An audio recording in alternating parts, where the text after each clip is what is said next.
It is hot. It is humid outside. Summer has started a little bit early, and it's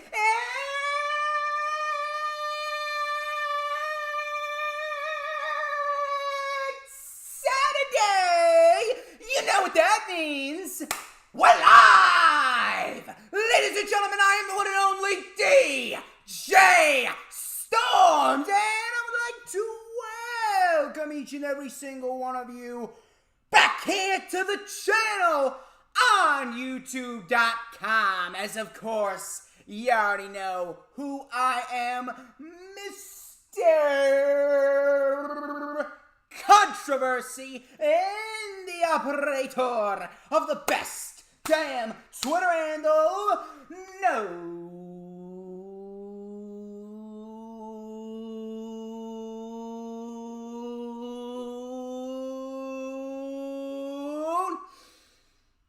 wait for it.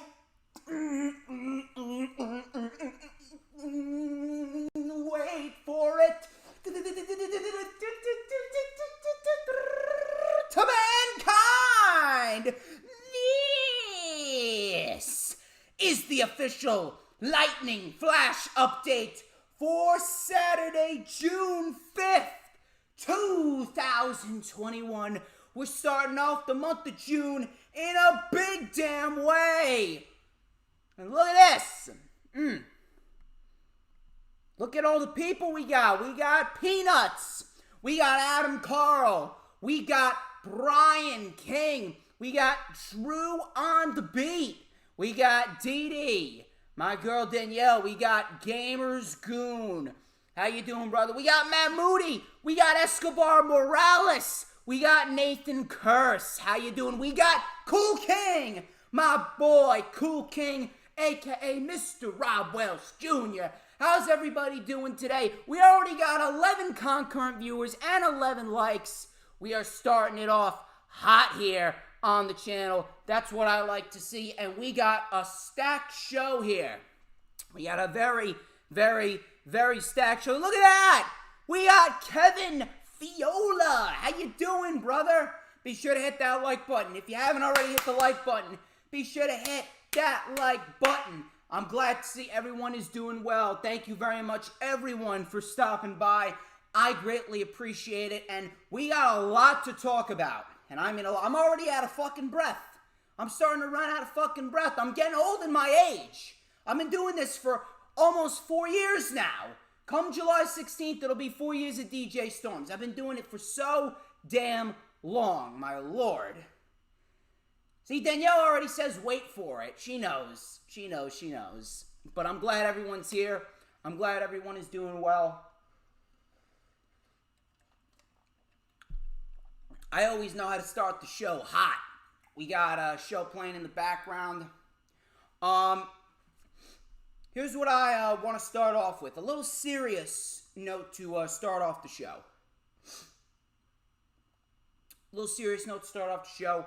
I want everyone to send out their thoughts and prayers to Danielle, who has been a mod for me for a while now and has been one of my most loyal supporters for the last year. I want you guys to send some thoughts and prayers to her because her daughter is currently in intensive care right now. She is on suicide watch, so I want everyone to please send out some thoughts and prayers to Danielle and her daughter.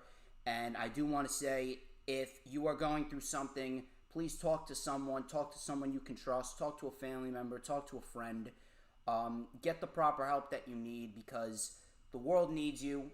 The world is full of people that need you, that love you, that care for you, and people cannot live and cannot survive. They can't live a happy life without you.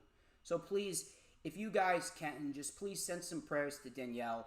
Please send some prayers to her daughter. I've been sending prayers to them for the last 24 hours, and I'm still sending prayers. So I want to send out special prayers to Danielle on this day. And I know Danielle, I know she's watching. She's always watching. And I know that she greatly appreciates every single time I send out these special messages to her. But today, I'm going to make sure I put some smiles on all your faces with some good rants. Some good rants. You already know. Some good rants. But before we dive into that,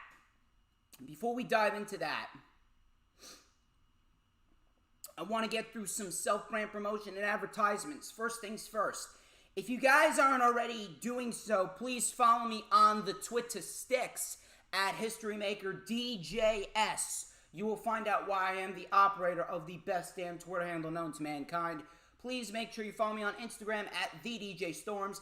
Add me on Facebook as well. For collaborations and business inquiries, please send me an email. My email is, of course, StormsTakeOver@gmail.com. Like the official DJ Storms business page, and I may just send you an invite to join the official DJ Storms Posse group on Facebook. All the links are in the description. So, if you haven't already checked out those links, please make sure you check out those links right now. Also, the rewind for AEW Double or Nothing 2021 is also up on the channel. Kind of a lackluster video. It's only at 85 views, not even at 20 likes. I'm guessing that since it was Memorial Day, a lot of people wanted to take a break from YouTube. They wanted to take a break from social media. They really wanted to get out, spend some time with their family, and just relax overall. So I understand. It was kind of a lackluster day as far as content creating goes. But if you guys missed the rewind for AEW Double or Nothing 2021, please go check that out. The link is in the description. We are about 7 minutes into the stream. We got a big stream ahead of us today. And it turns out I may not be going anywhere because I am not starting my accounting internship, as the people over there are rather shaky. So, that's a different conversation for a different time. But I'm going to be sticking around here for a little while longer. But we are about 7 minutes into the stream. If you haven't already done so, please make sure you hit that like button. We have 14 likes already. 14 likes already. You guys are absolute beasts. I thank you all for stopping by, and I thank you all for spending your Saturday afternoon with me, the greatest of all time. I greatly appreciate each and every single one of you. If you haven't already done so, please hit that like button, because we got goals we want to reach. We're going to see if we can get to at least 30 likes on the stream. But in order for us to get to 30 likes, obviously, you got to like the stream first. And then you got to make sure you share out the stream on all platforms of social media, so that way we can get everybody in the chat, notify everybody that DJ Storms is live on YouTube. I'm talking about your mothers and your fathers and your brothers and your sisters and your sons and your daughters and your aunts and your uncles, with your grandmothers and your grandfathers and your second, third, fourth, fifth, sixth, seventh, eighth, ninth, 10th cousins, twice and 3 times and 4 times removed. Be sure to notify your dogs, your cats, and especially your guinea pigs, because I'm telling you right now, if my laptop starts running slow, I hope it doesn't, but I'm telling you, I have got so many articles saved up for reference in my laptop that specifically state if guinea pigs are exposed to DJ Storms, it is said to really help their heart. It is said to really help the flow of blood to their brains. I'm telling you right now, guinea pigs, they are said to live long, happy, healthy, fruitful lives when they get a daily dose of DJ Storms. Everyone, if you got a guinea pig, make sure you tell them that DJ Storms is live on the YouTube with the Lightning Flash update. It is a big, big day, as per usual. Saturdays are always big days for the channel. Any day. Anyway, I was getting a little carried away there. Be sure to hit the subscribe button if you haven't already done so. I'm starting to gain some subscribers back. So it looks like YouTube is fixing that problem that they had earlier on. They were purging a lot of subscribers. I actually sent a couple messages to Team YouTube on Twitter, obviously with the bullshit stereotypical messages to keep everyone calm, but it seems as though the problem is starting to fix itself, so hopefully that continues, and hopefully I continue to gain a little bit more subscribers But I want to thank each and every single one of you for sticking with me and remaining subscribed. And of course, if you aren't already subscribed, hit the subscribe button and be sure to hit that notifications bell with a huge coup de grace. That way you will know whenever I pop up on YouTube. Because whenever I pop up on YouTube, 'tis the best time to be on YouTube. I mean, it's the only time where you're gonna get to see, this glorious sideburn chin strap combination, this beautiful mustache. Give me a minute. Just give me 1 second, please.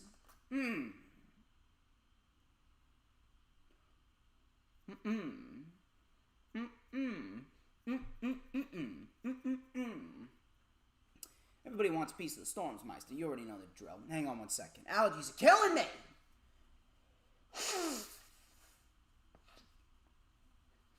Allergies are fucking killing me, my God. Allergies are killing me, but I'm still here. This heat's killing me too. Give me a minute. Gotta take a sip of my water. 15 likes already. We're halfway to 30. You guys are fucking awesome. 11 concurrent viewers. We got plenty more to come here on the Lightning Flash update than just the self-brand promotion and the advertisements. We're going to get straight to the news, rumors, and reports. I am going to check the chat after I finish reading the news, rumors, and reports. And trust me when I tell you, I got a lot to say. Let's start off with the news that broke on Wednesday, another Black Wednesday. WWE had another releasing spree this past Wednesday. News was first reported by Sean Ross Sapp of Fightful Select, and then WWE released an official statement confirming the releases. I was not planning on making this the top story for the LFU this week because I actually wanted to talk about SummerSlam and how WWE could actually make SummerSlam the best pay-per-view of the year. And we're going to talk about that later on.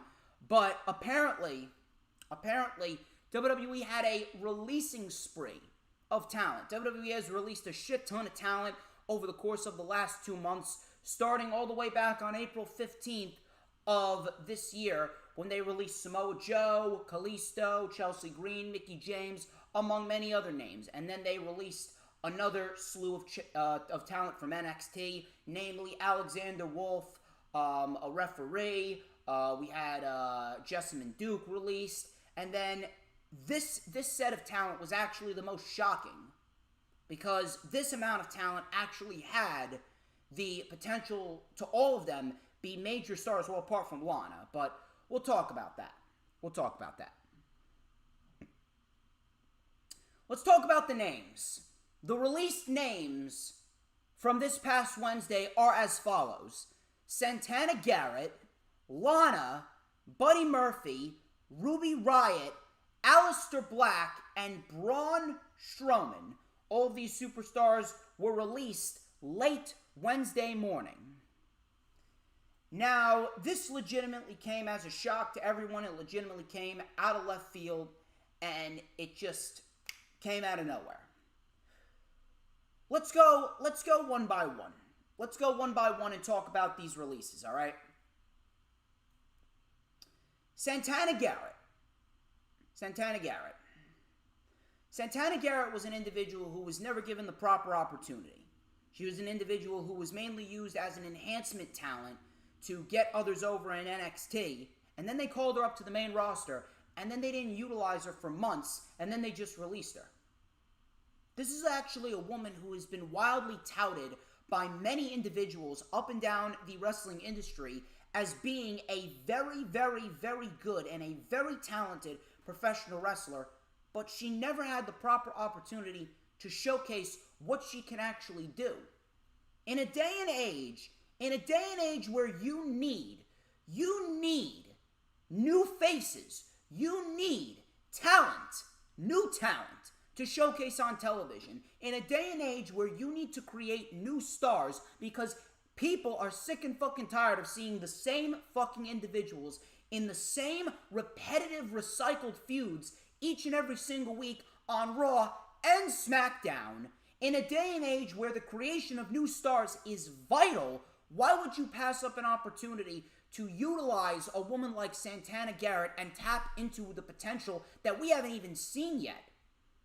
Just when it seemed like she was starting to get an opportunity in NXT, they called her up to the main roster and you didn't even utilize her. What's the point of even calling her up if you're not even going to use her? Same thing with Chelsea Green. Same thing with Mickie James. Why do you have these women on your roster if you're not going to utilize them?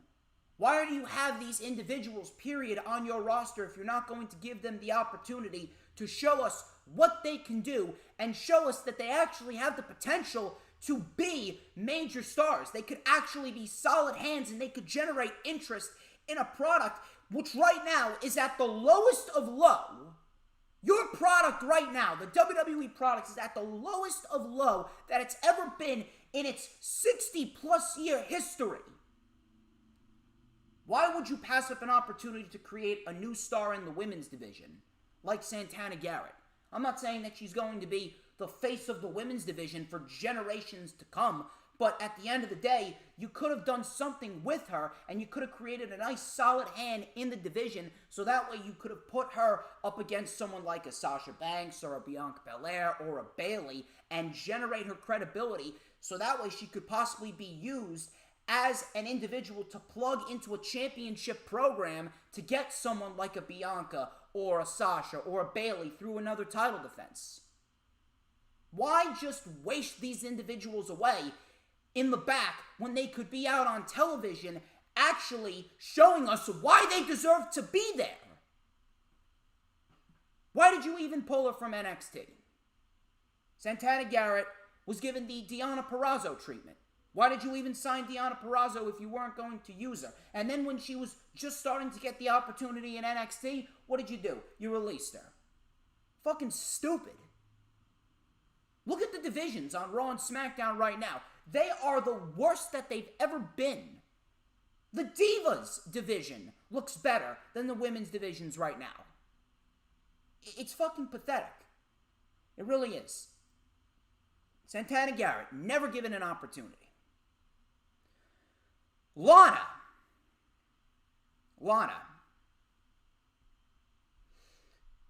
Listen, I would never celebrate.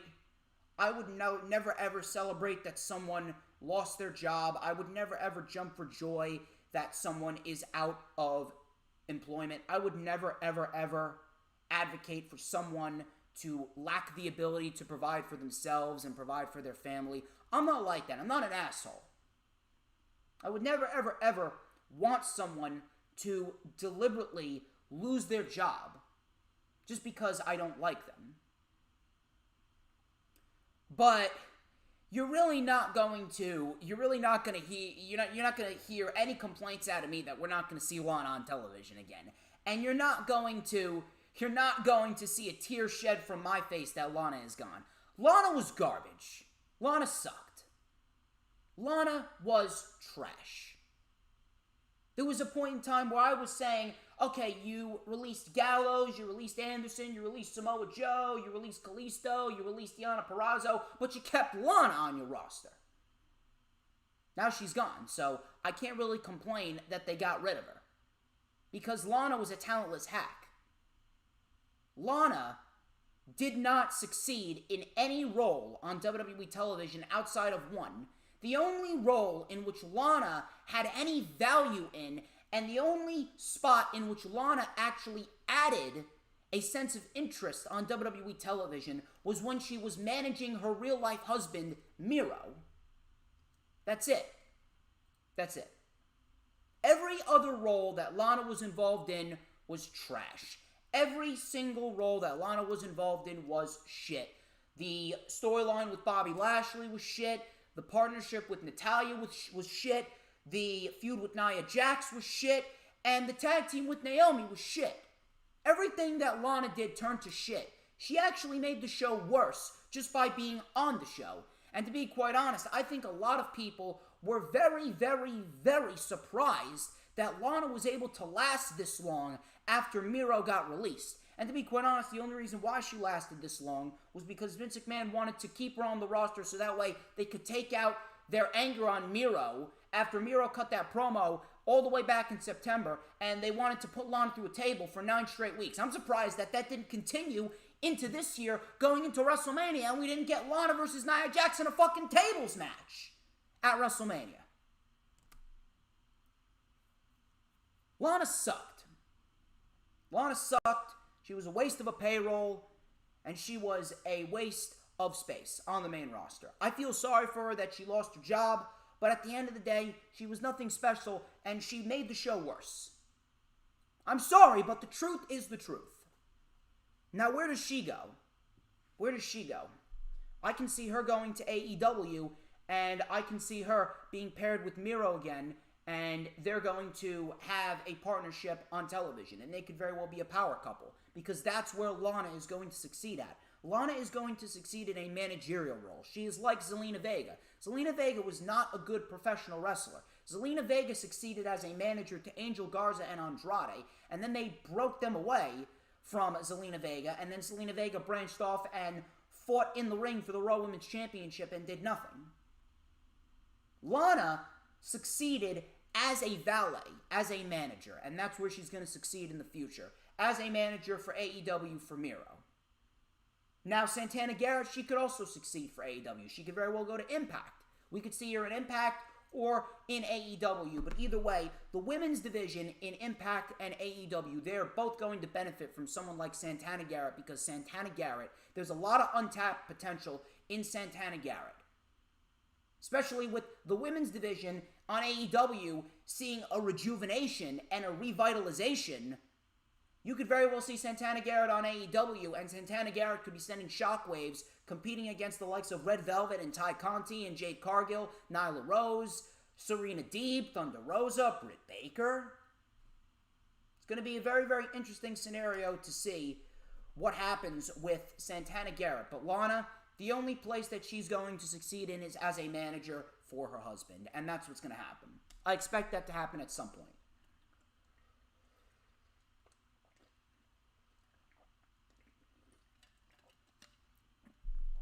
Buddy Murphy. Let's talk about Buddy Murphy, who I was a huge advocate for. I was a huge advocate for Buddy Murphy. Buddy Murphy was in a tag team with Wesley Blake on NXT.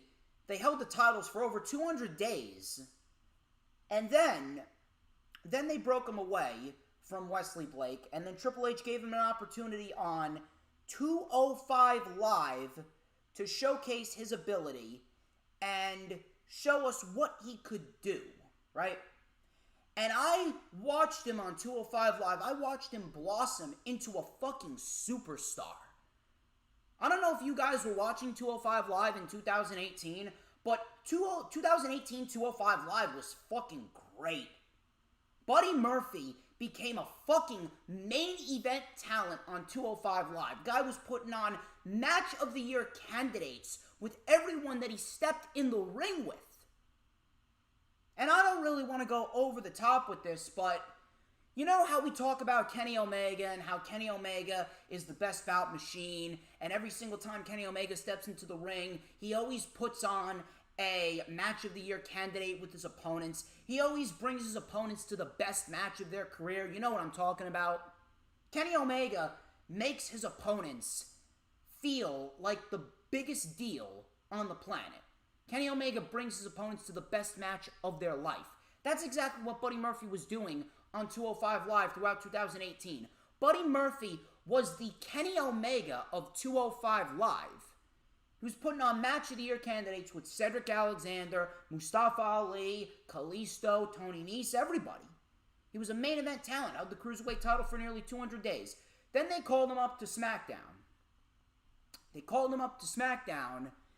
And what we got was him being left in the back for 5 months, and then he put on 3 excellent matches with Roman Reigns, Daniel Bryan, and Mustafa Ali back to back to back. The guy pinned Daniel Bryan. The guy beat Daniel Bryan one-on-one in the middle of the ring clean. And then they took him off of television again. Then they moved him over to Monday Night Raw, and he had an incredible series of matches with Aleister Black before being paired with Seth Rollins, and the Messiah gimmick took off. He was paired with Rollins for 10 months. 10 months. And then they had him break away from Rollins, and he beat Rollins clean. He pinned Rollins clean in the middle of the ring. And then they took him off of television again for 7 months, and then they released him. And this is a case of Vince McMahon not believing in a talent. This is a case of Vince McMahon being the problem, because everyone praised Buddy Murphy. Triple H praised Buddy Murphy, wrestlers praised Buddy Murphy, fans praised Buddy Murphy, but all because Vince McMahon didn't see anything in him. Oh, I don't see anything in Buddy Murphy, therefore he's not going to amount to anything. If one person out of a crowd of 10,000 people, 20,000 people, 30,000 people, if one person is the odd one out and one person is claiming, oh yeah, he doesn't have anything, but meanwhile everyone else is praising him, then something's fucking wrong with you. Something's wrong with you, and you're the fucking problem. But of course, Vince McMahon's not going to admit that.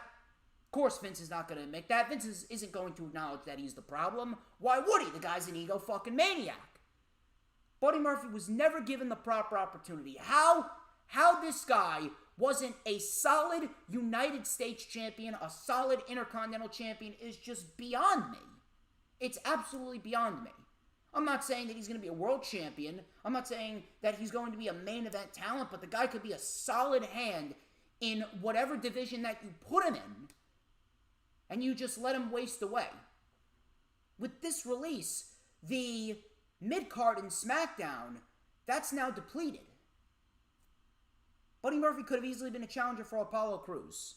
What happens with Buddy Murphy? Does he go to New Japan? Maybe. Does he go to MLW? Maybe. Does he go to AEW? I don't know. Maybe. Could very well happen. I would love to see Buddy Murphy on AEW television, especially with Rampage coming. You need some top-tier talent for Rampage, because you got the main talent. You got the main talent on Dynamite, and then on Rampage, it's going to be pretty fucking big. It's going to be pretty fucking big. You're going to need some talent to give the crowd some serious work rate matches. So, I don't know what's going on there, but I would definitely go out and sign Buddy Murphy. He was never given a proper opportunity. Ruby Riot, you can throw Ruby Riot in the same boat. You can throw Ruby Riot in the same boat. Ruby Riot was in NXT. She didn't even spend a year down in NXT. She was literally called up from NXT out of nowhere and placed in a faction with Sarah Logan and Liv Morgan for no reason, when Sarah Logan and Liv Morgan weren't ready, and they had to learn along the way as they went on with their main roster run. Liv Morgan and Sarah Logan kind of brought Ruby Riot down a peg. Ruby Riot was called up to the main roster way too early. Why did you even call her up if you were just going to put her in a meaningless faction? A meaningless fucking faction. And then on top of that, then they broke them up after being paired together for a year and a half, and then she went away for double soldier surgery, and then she came back and you did nothing with her. She came back, you did absolutely nothing with her. Then you paired her up with Liv Morgan again, and out of everyone that deserved to hold the women's tag team championships, those titles are the most worthless titles in the industry, next to the 24/7 title.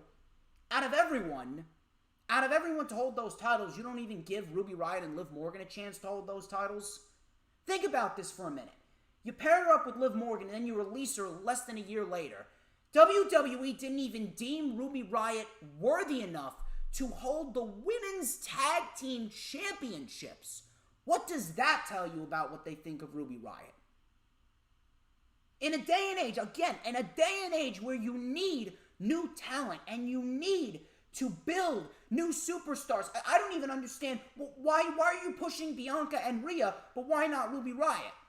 What's the difference between Bianca, Ruby, and Rhea Ripley. There is no difference. The only difference is 2 women are white and the other woman's black. They're both cut from the same cloth. All 3 of them are not members of the 4 Horsewomen. And on top of that, they're all Triple H projects. They're not cut from the cloth that Vince McMahon wants in a women's wrestler. So why are 2 out of the 3 women being pushed? I'm actually still surprised right now. I'm still surprised that Bianca Belair and Rhea Ripley have lasted this long as champions simultaneously. Ruby Riott was not given anything.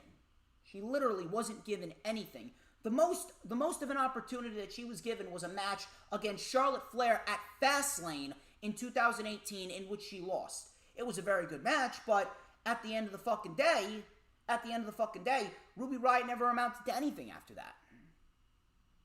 I honest to God, I really don't understand. I really don't. In a day and age where you need fresh faces and you need to build new talent, why not do something with a girl like Ruby Riott? We didn't even see 10% of what Ruby Riott could do. And wherever she goes, wherever Heidi Lovelace goes, she's going to send some shockwaves throughout the wrestling industry. And I hope she goes to AEW, because we could very well see her versus Thunder Rosa, Red Velvet, Ty Conti, Chris Statlander. Those are going to be some great fucking matches. Liv Morgan is as good as gone as well. There's more to come. We're just waiting on it.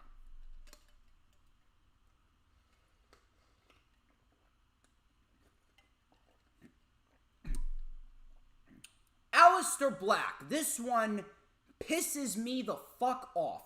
If you needed any more indicators that WWE legitimately doesn't give a fuck, look no further at the release of Aleister Black.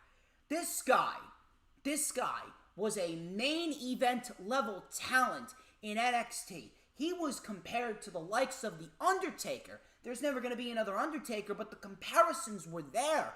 You called this guy up to the main roster, and what did you do with him? He had an incredible series of matches with Cesaro. He had an incredible series of matches with Buddy Murphy. And then you did nothing with him except have him win matches. All he did was win matches. And those wins amounted to nothing, because wins and losses don't matter in the WWE, apparently. How is it that this guy legitimately beat everybody? He beat Cesaro, he beat Sami Zayn, he beat Shelton Benjamin, he beat Buddy Murphy, he beat Austin Theory, he beat Seth Rollins, he beat AJ Styles, yet he received 0 championship matches. He should have been the guy that you should have built up to take the title off of Drew McIntyre. But no, you just waste him away because, oh yeah, we don't see anything in him. Oh yeah, it is not going to amount to anything. Oh, we're going to take out our anger on his wife. And what's even more fucked up is that they hired his wife back and then they released him. How fucked up is that?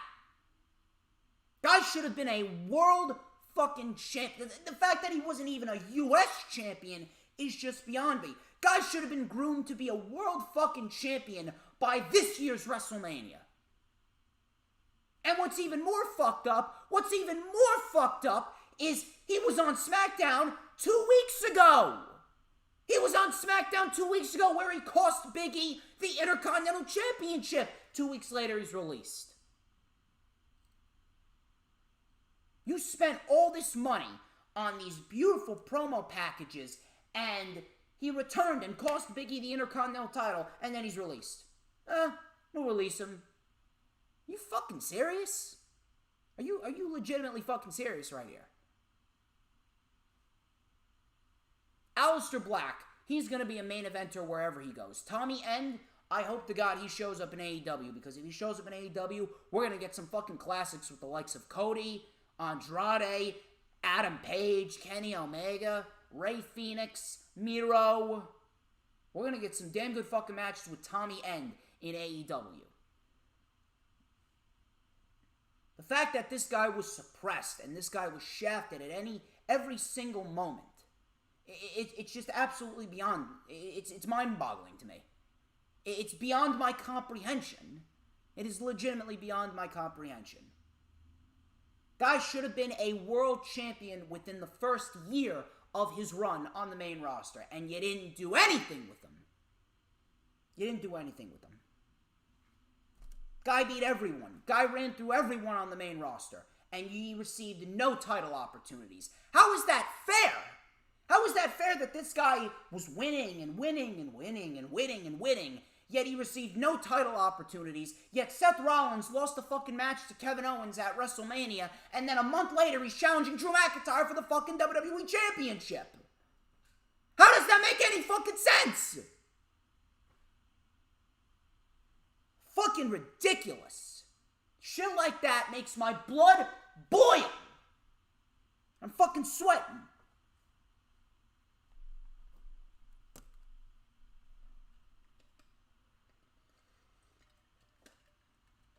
Braun Strowman.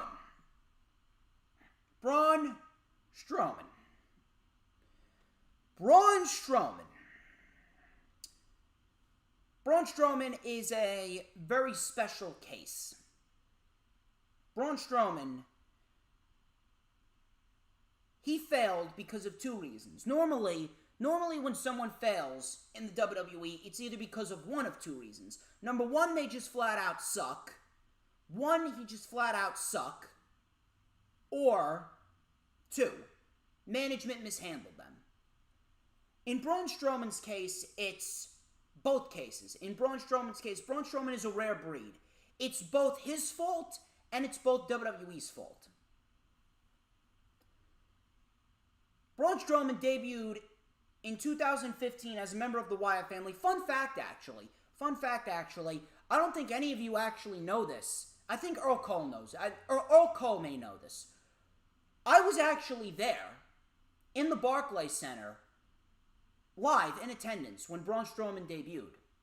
I was there in the Barclays Center the night after SummerSlam 2015 with my dad on Monday Night Raw when Braun Strowman made his official debut and he became a member of the Wyatt family. I was there, live in attendance. No joke. So he was a member of the Wyatt family. Then, after a year, they broke him away from the Wyatt family, and he was terrible. But little by little, we started to slowly see him improve. Little by little. He put on a great match with Sami Zayn, last man standing match with Sami Zayn. He put on a great series of matches with Roman Reigns. He put on a great match with The Big Show. He was a part of that excellent Fatal 4-Way at SummerSlam of 2017. Then they put him against Brock Lesnar at No Mercy. And that's when they should have pulled the trigger, and they didn't pull the trigger. And then, for the next year, he was a victim of stop and start pushes. He won Money in the Bank. He cashed in Money in the Bank at Hell in a Cell against Roman Reigns. And Brock Lesnar caused a double disqualification, one of the worst Hell in a Cell endings ever. And then, after that Hell in a Cell match with Roman, Braun Strowman, I don't know what happened. It's like he just regressed in the ring. He progressively got worse in the ring. I don't know how, I don't know from what, but he was just terrible in the ring. He was just a shitty wrestler. And then WWE just threw him out there in random-ass storylines, and they just threw him out there in whatever storylines that they could find for him. And to best describe Braun Strowman's main roster run for the last 3 years, Braun Strowman was just there. After that Hell in a Cell match with Roman Reigns, he never amounted to anything. He got worse as he went on. That was his fault for getting worse. I'm not sure if he got lazy and complacent or he just gave up on himself. I don't really know what the fuck happened. But he got worse as time went on. That's his fault. And then it's WWE management's fault for not rejuvenating his career and revitalizing the Braun Strowman character. They just threw him out there in whatever storylines that they could, and they did nothing to differentiate him from everyone else. He was just there.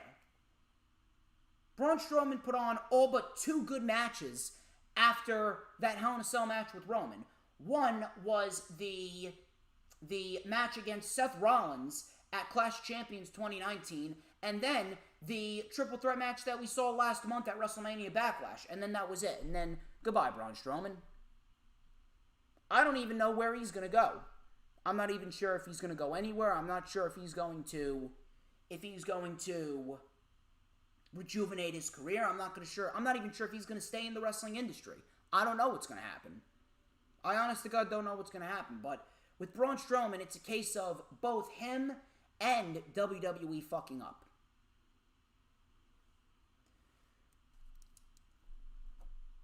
All these superstars were released, and it's funny because the rosters on both Raw and SmackDown are so depleted that now the brand split is just so unnecessary. I said that, yes, the brand split was necessary because you had such an overabundance of talent, but now it's not necessary. It's not necessary whatsoever.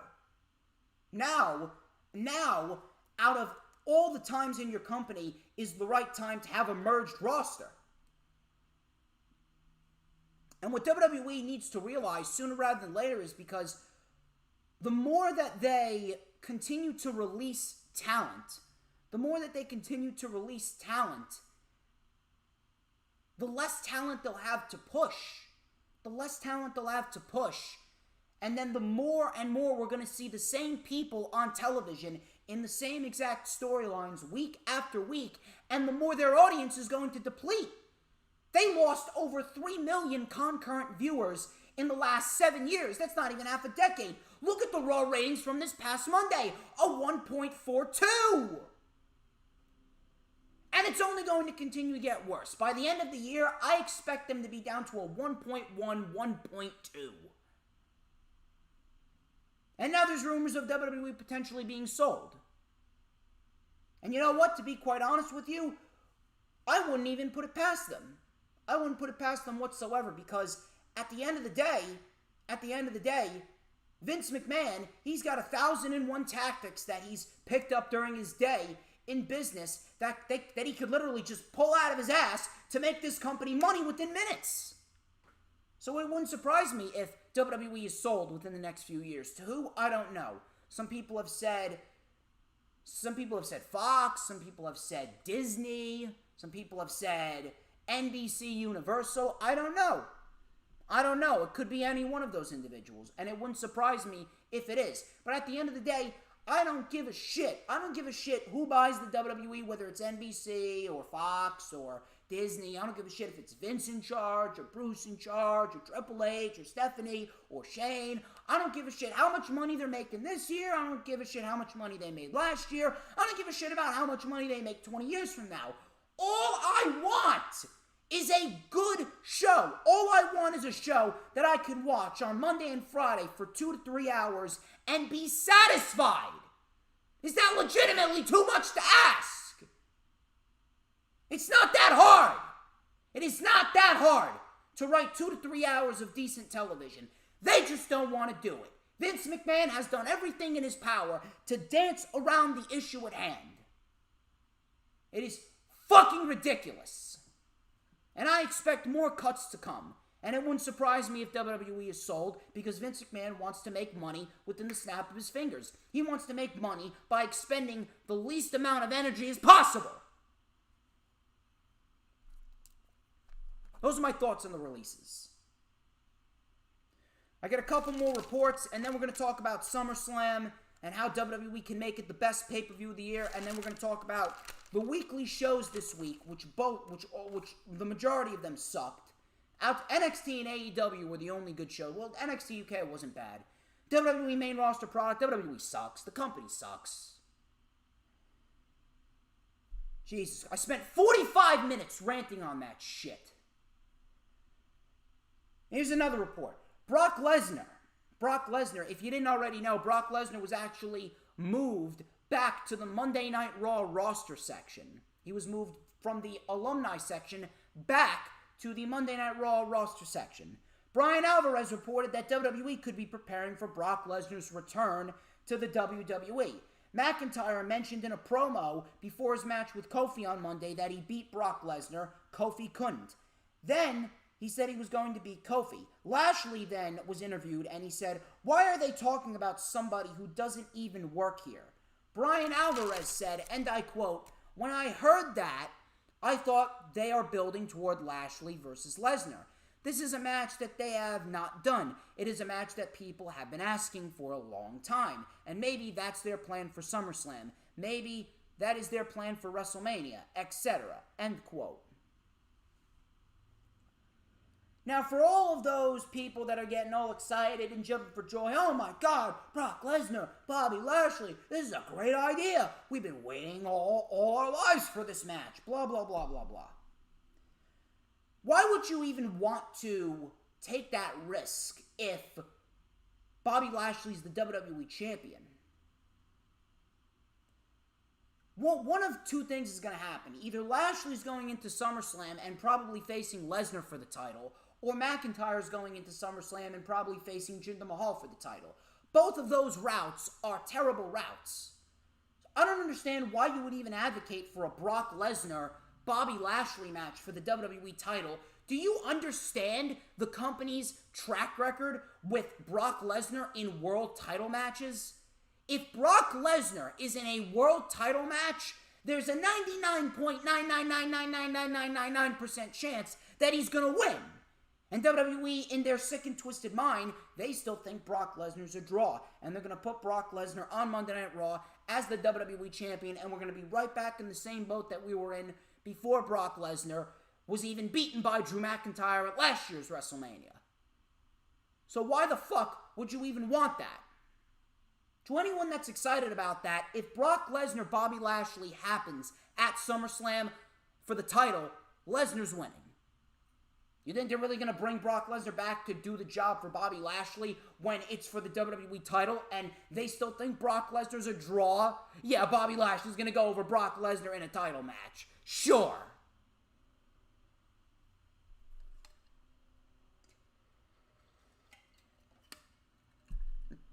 Dave Meltzer.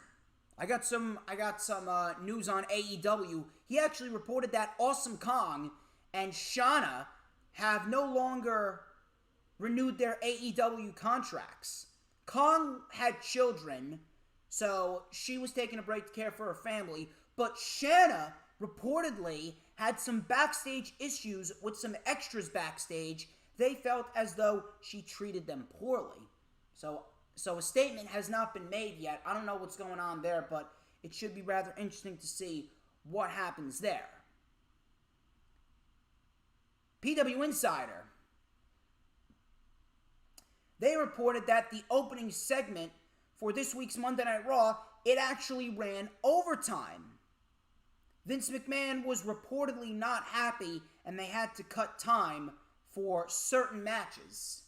So you're not happy that the opening segment ran overtime. You should be unhappy that the opening segment even happened, period. The show sucks. You're worried about the time management of that opening segment. Meanwhile, your show as a whole fucking sucks. It sucked whether or not the time management is on point or not.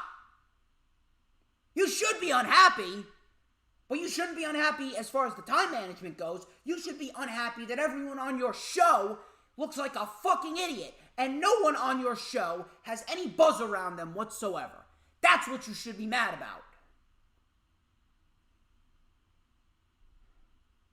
I'm legitimately running out of energy here. I really am. I'm running out of fucking energy here. I don't even want to go over the weekly shows. I really don't. I don't even want to go over the weekly shows. But I know I got 10 plus people waiting on me to rant and rave about the shitty parts of the show. So I gotta do it. And we already got 20 likes. We're 2/3 of the way there to 30 likes. So keep on sharing it out. Keep on sharing it out. We got plenty more to come. Let's talk about SummerSlam. Let's talk about SummerSlam, shall we? Let us talk about SummerSlam. What's going on, Dylan Ketchum?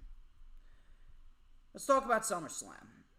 SummerSlam. Now, WWE main roster pay-per-views in general, not just SummerSlam, WWE main roster pay-per-views, not just SummerSlam. WWE main roster pay-per-views have sucked, for the most part. WWE main roster pay-per-views have been in a scenario where all WWE relies on is the fact that, oh, we're WWE, we don't need to put any effort into our shows, they're going to watch anyway. Meanwhile, that's resulted in the loss of over 3 million weekly viewers. SummerSlam's not what it used to be. SummerSlam's actually looked at as the second biggest pay-per-view of the year. It's actually looked at as the second biggest disappointment of the year, right next to WrestleMania.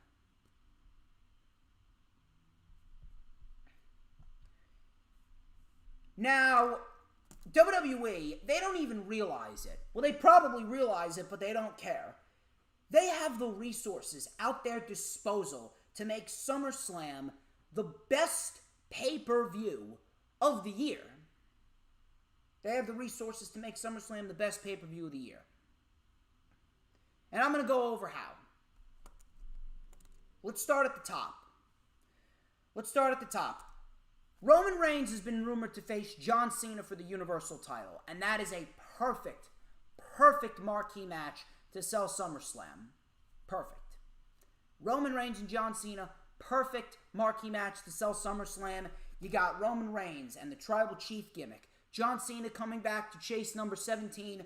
Roman Reigns saying, "We don't need you anymore, John. We don't need you anymore. We already found someone that could easily fulfill your boots. And I'm that guy. We don't need you." I think that's a great, and I mean that is a great fucking story to tell. With him coming back on SmackDown after Roman gets done with Jimmy Uso, you're absolutely going to tell a phenomenal story. Every story that Roman Reigns has told has been phenomenal ever since his return. And that's because Roman and Heyman have creative control over him, not Vince and Bruce. And that's no coincidence that Roman Reigns is the best thing in WWE right now. But Roman and Cena, that is your marquee match. Roman Reigns, John Cena in the main event of SummerSlam, and you tell the story of Cena chasing number 17. Roman Reigns is there to be the new face of the company, and he's there to take John Cena's spot. Cena puts over Roman. Cena enhances Roman. That's your marquee match for the SmackDown side. What do you do for the Raw side? Drew McIntyre, I love Drew McIntyre, but he needs to take a long, extended break from the World Championship. They fucked up Drew McIntyre twice. They fucked up his WWE title reign twice. So, Bobby Lashley is the WWE Champion. It is in their best interest to keep Bobby Lashley as the WWE Champion. Brock Lesnar, we don't need Brock Lesnar. WWE doesn't need Brock Lesnar. SummerSlam doesn't need Brock Lesnar. We don't need Brock Lesnar in a world title match at SummerSlam. We don't. Now, I know a lot of people may have said that this would fit better, he would fit better on SmackDown, but Finn Balor needs a career rejuvenation. He really does. Finn Balor needs a career rejuvenation in the worst way possible. He needs a career rejuvenation in the worst way possible. I mean it. I genuinely mean it.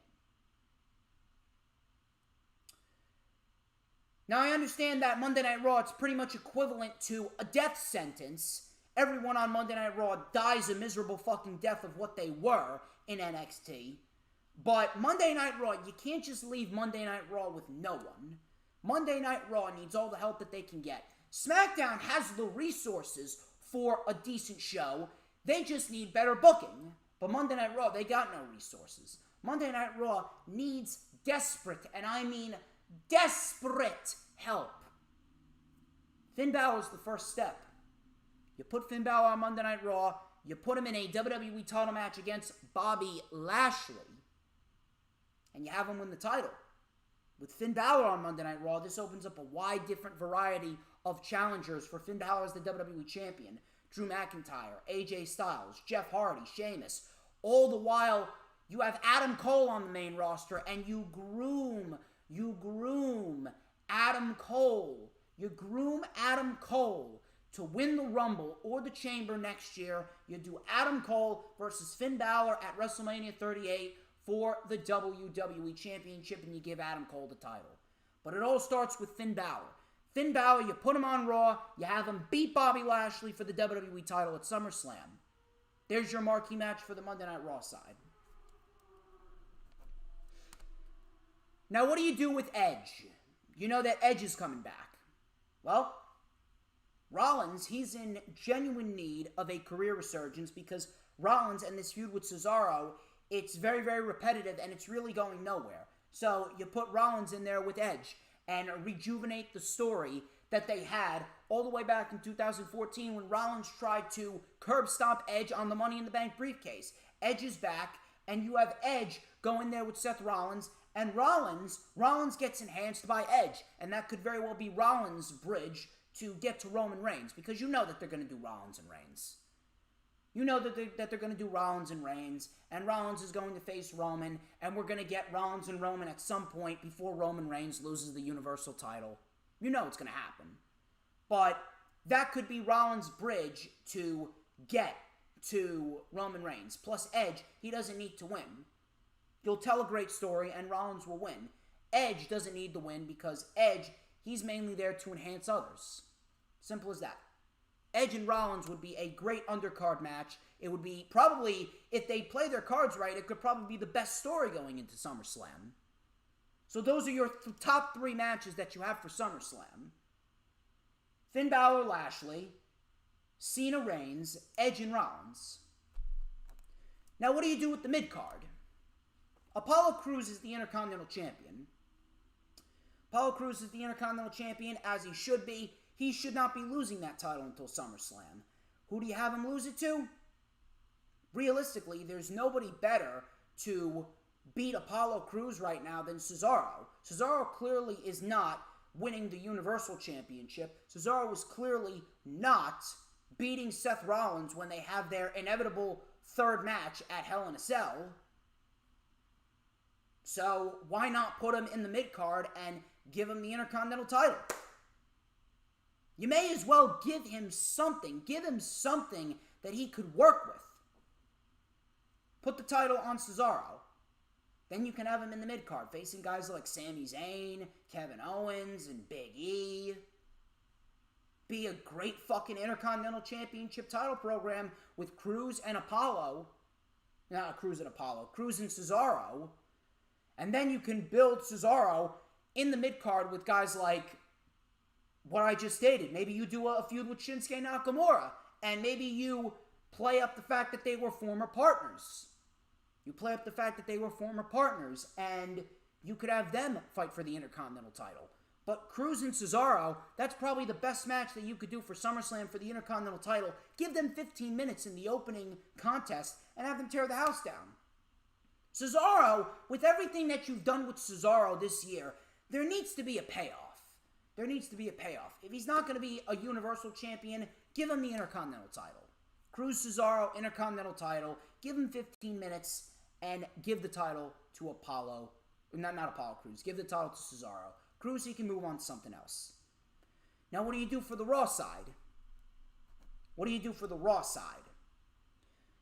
Raw side's quite simple. Sheamus is the United States Champion. Sheamus is not vacating the title, even though he did suffer a broken nose. Sheamus, he's the United States Champion. Protect him until SummerSlam.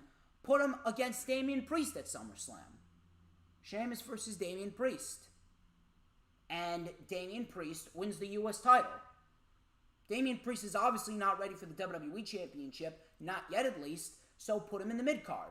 Put him against Sheamus. They could put on a nice, hard-hitting match for the United States Championship. Make the mid-card championship feel important and give the title to Damian Priest. And he could have a nice, solid United States Championship title reign.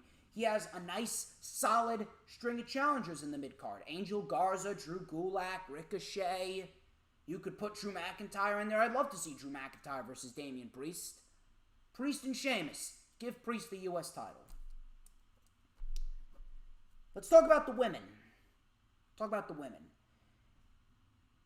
based on what they are building towards, it seems as though Bianca Belair and Sasha Banks could very well be the ideal match for the women at SummerSlam. You know Sasha Banks is going to be coming back for Bianca Belair, and she's going to be coming back for a rematch. So if you really want to solidify Bianca Belair as a credible champion, have her beat Sasha again. Have her beat Sasha again, and have her go over. Have her beat Sasha and solidify Bianca Belair as a legitimate SmackDown Women's Champion. Then you could build up Io Shirai, put her on SmackDown, have her win the Women's Royal Rumble, and take the title off Bianca at WrestleMania of next year. Bianca Belair should not be losing the title anytime soon. So if you want to get her through SummerSlam with a decent match, put her against Sasha again, and have Sasha Banks put over Bianca again. Solidify Bianca. Make her credible. Make her feel legit. Simple as that. What do you do for the Raw side? The Raw side is quite simple. What you should do for the Raw side, you should have Shayna Baszler win Money in the Bank. You need to this woman's career, I'm not sure if it's even at the ability where they can rejuvenate it. I really don't. I don't know whether or not Shayna Baszler's career is at the point where they can rejuvenate it or not, but Shayna Baszler, she needs to win Money in the Bank. Shayna Baszler is the perfect woman to win Money in the Bank, and then what do? You put Shayna Baszler in a scenario where she goes out on Monday Night Raw, challenges Rhea Ripley straight up, like a beast that she is. Bring back that Shayna Baszler from NXT. Say, hey Rhea, I'm not going to be a coward like everyone else. I'm cashing in my Money in the Bank contract at SummerSlam, and I'm calling my shot. I'm going to take the championship. And Shayna Baszler wins the championship. Shayna Baszler wins the championship, and now you have Shayna Baszler as the Raw Women's Champion. Now you build her up as a legit threat, and you have her run through everybody. Simple as that. Simple as that. You have Shayna Baszler run through everybody on the roster. Shayna Baszler runs through everyone on the roster as the Raw Women's Champion until she gets to WrestleMania. Then you could build up whoever. You could build up whoever you want to take that title off of Shayna. I would personally go with Sasha Banks and have her win the Chamber to go face off against Miss Baszler at WrestleMania 38.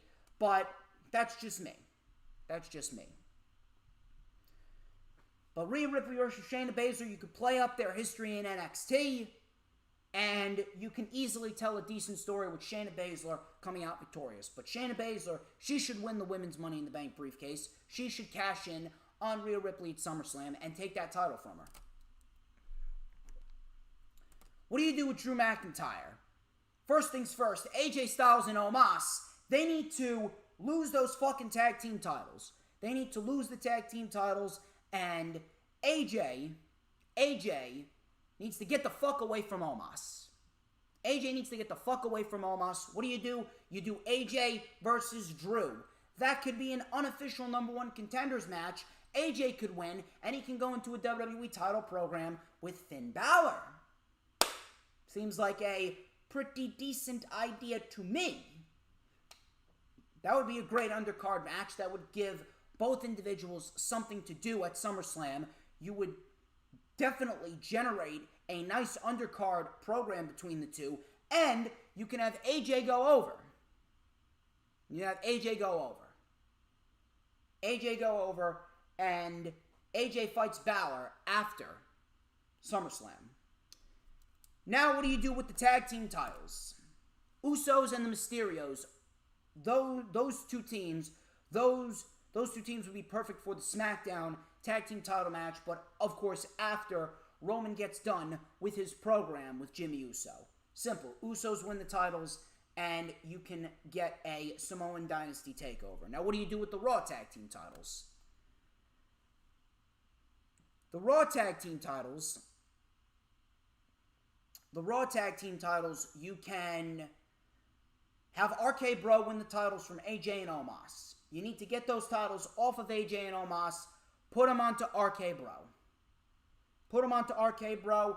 If you want the best possible tag team match for the Raw tag team titles, you do RK Bro versus the Viking Raiders. and you have those teams go out there. Those two teams could put on the best tag team match of the year if they're given the opportunity. RK Bro and the Viking Raiders. Simple as that. That's your SummerSlam card. That is the picture-perfect SummerSlam card right there. If you want to make SummerSlam a must-see event, that's what you do. Those are your news, rumors, and reports. We got 23 likes. Courtney Holland, my deepest condolences to your friend. Thoughts and prayers go out to you and your friend. Thank you, everyone, for stopping by. Thank you, Cameron Johnson. Thank you, Courtney Holland. Please make sure you hit that like button when you come in. We got 23 likes. 23 likes. We are 7 likes away from 30 likes, and we're going to talk about Monday Night Raw. And my, oh my, do I got some shit. Do I got some shit to say about Monday Night Raw. Oy vey. Oy vey.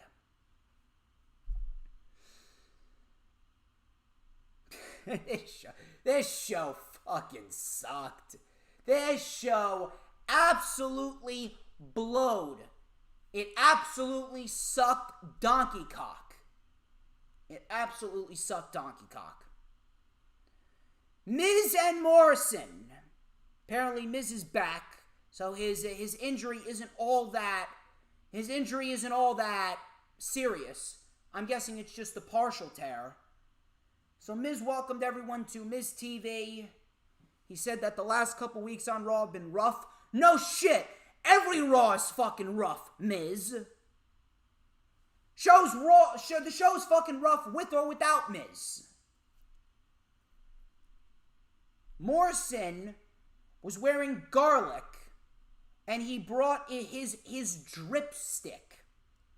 It was merely a water fucking squirter. I don't know why the fuck they're still calling him Johnny Drip Drip. I got a new fucking phrase for you. I got a new fucking phrase for you. Instead of Johnny Drip Drip, how about Johnny Shit Shit? Because this gimmick is fucking dog shit.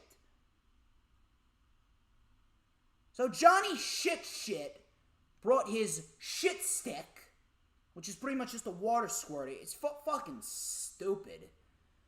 He was wearing garlic to protect him from vampires. He wanted to be prepared for anything. So they introduced Charlotte Flair.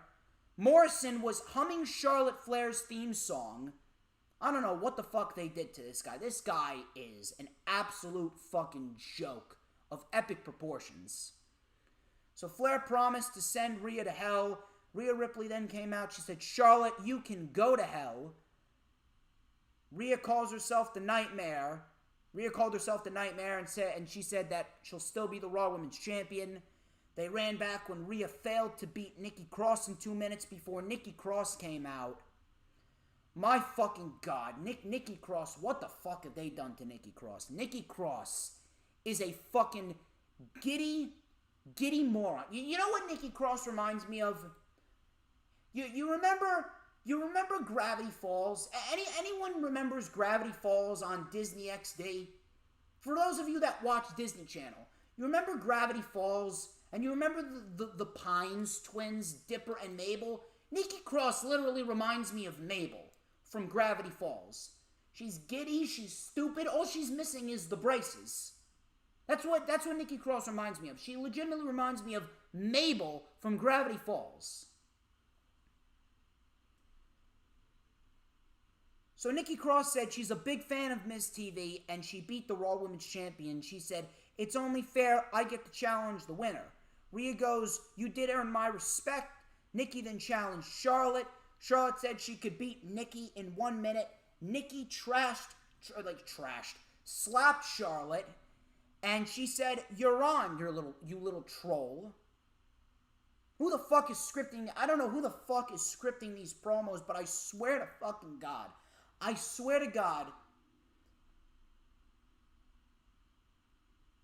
these promos, no matter who's saying them, whoever is scripting these promos, they're legitimately making me lose brain cells. This was fucking terrible. This was absolutely fucking terrible. Oh, and by the way, we got 2 segments of Charlotte Flair. which by the way, I would like to remind everyone that we live by a code here on the channel, and I believe everyone knows the code here. They were already typing it up in the chat, but I think everyone knows the code. So, everyone, I would like everyone to say it with me now.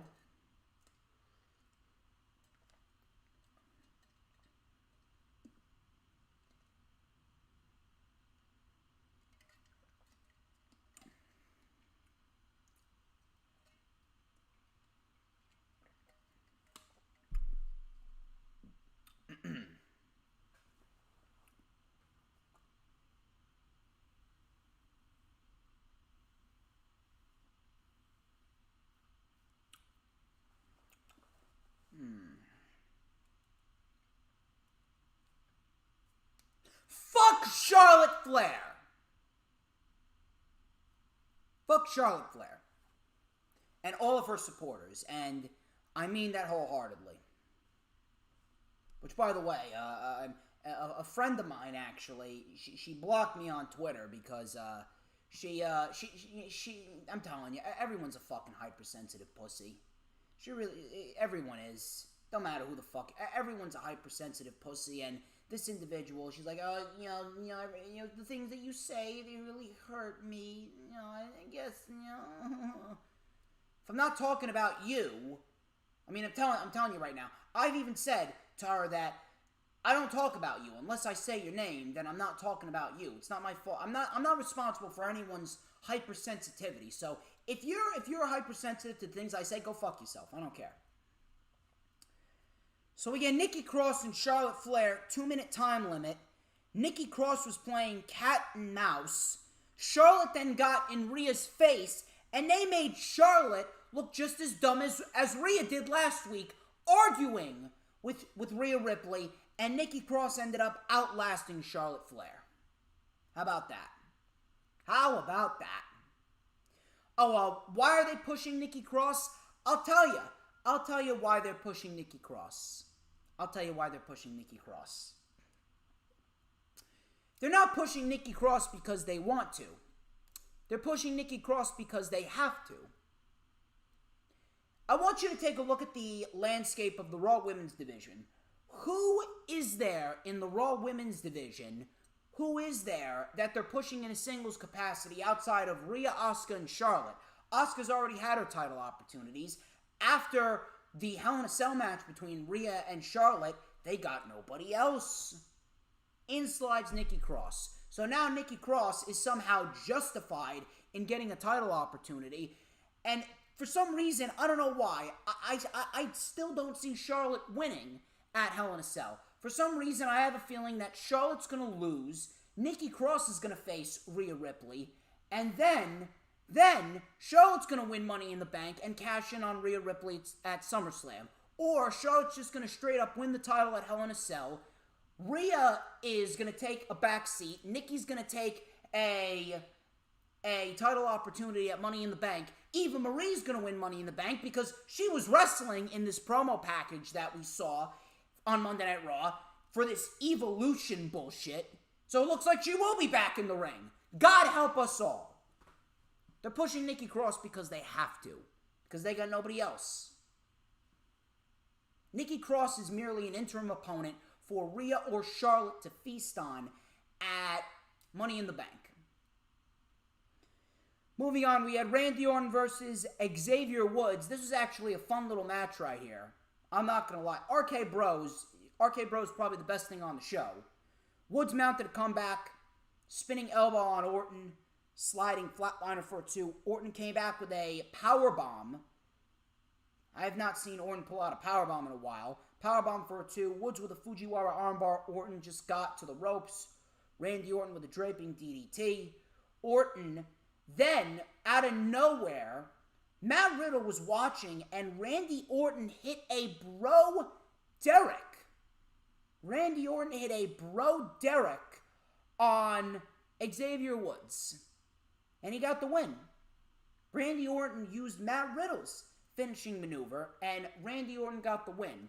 And they almost did their little double pose in the end. Almost. Randy Orton just gave Matt Riddle a pat on the shoulder. So, this little this little back and forth between Riddle and Orton, really, really fun stuff. And I expect them to become tag team champions sooner rather than later. This was very, very, very nice. Shayna Baszler took on Reginald. I kid you not. Shayna Baszler took on Reginald. Shayna Baszler locked in a careful clutch. The post spouted fire. We had Alexa Bliss's voodoo. Reginald rolled up Shayna Baszler for the win. I kid you not. Even Reginald pinned Shayna Baszler. I don't know who the fuck is giving the okay for this shit, but when Reginald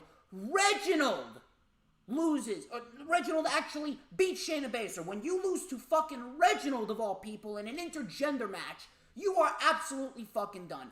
Honest to God, don't know who the fuck Shayna Baszler pissed off. I swear, I can't do this. I can't do it anymore.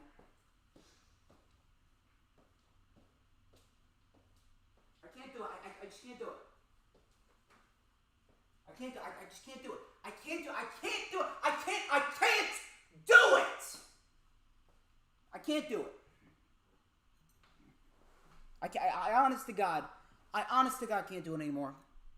I can't do it.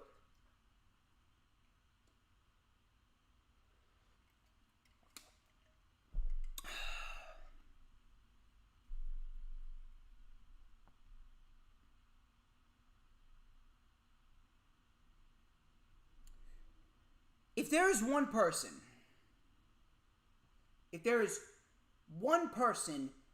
on the roster, I say this all the time with a lot of individuals, but if there was one person on the roster that I wish would pull a CM Punk and would pull a Pac and just walk and just sit out the rest of your contract, if there's one person that I wish would just walk, it's Shayna Baszler.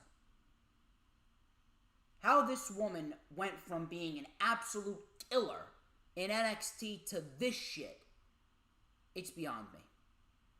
Absolutely beyond me.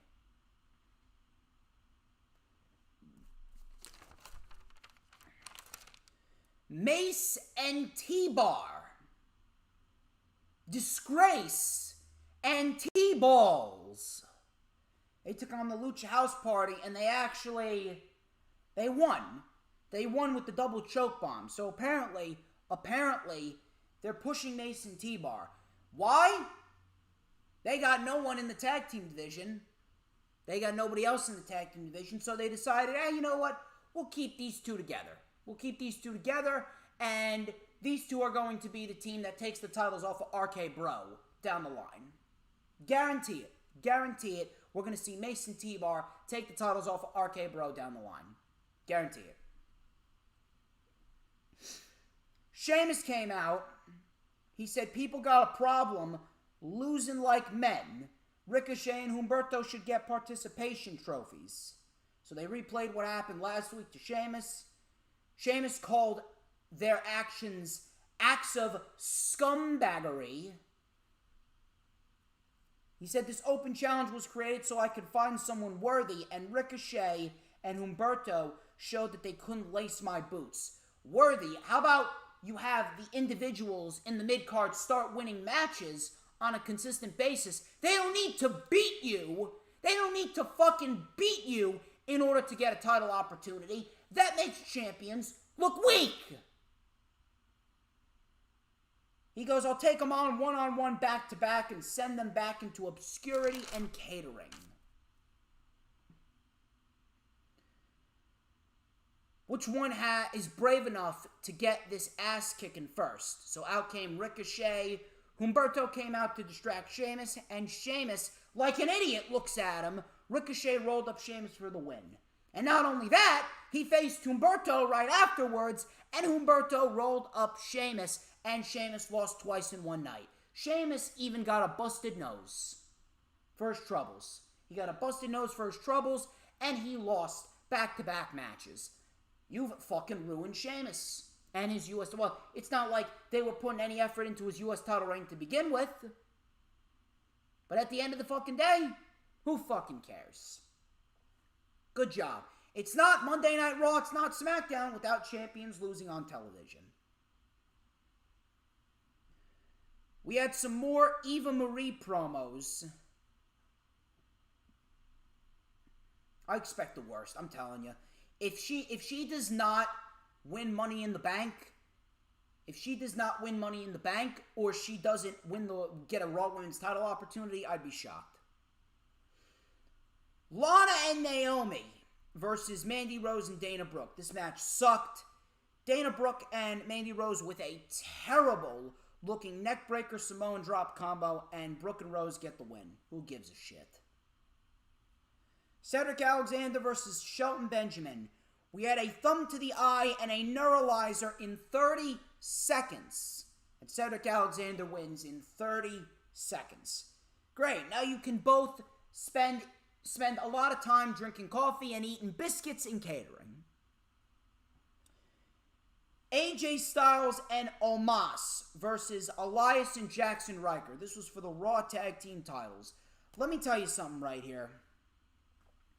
There were not one, but two little innuendos here. And I want to point this out right here. Two little innuendos here.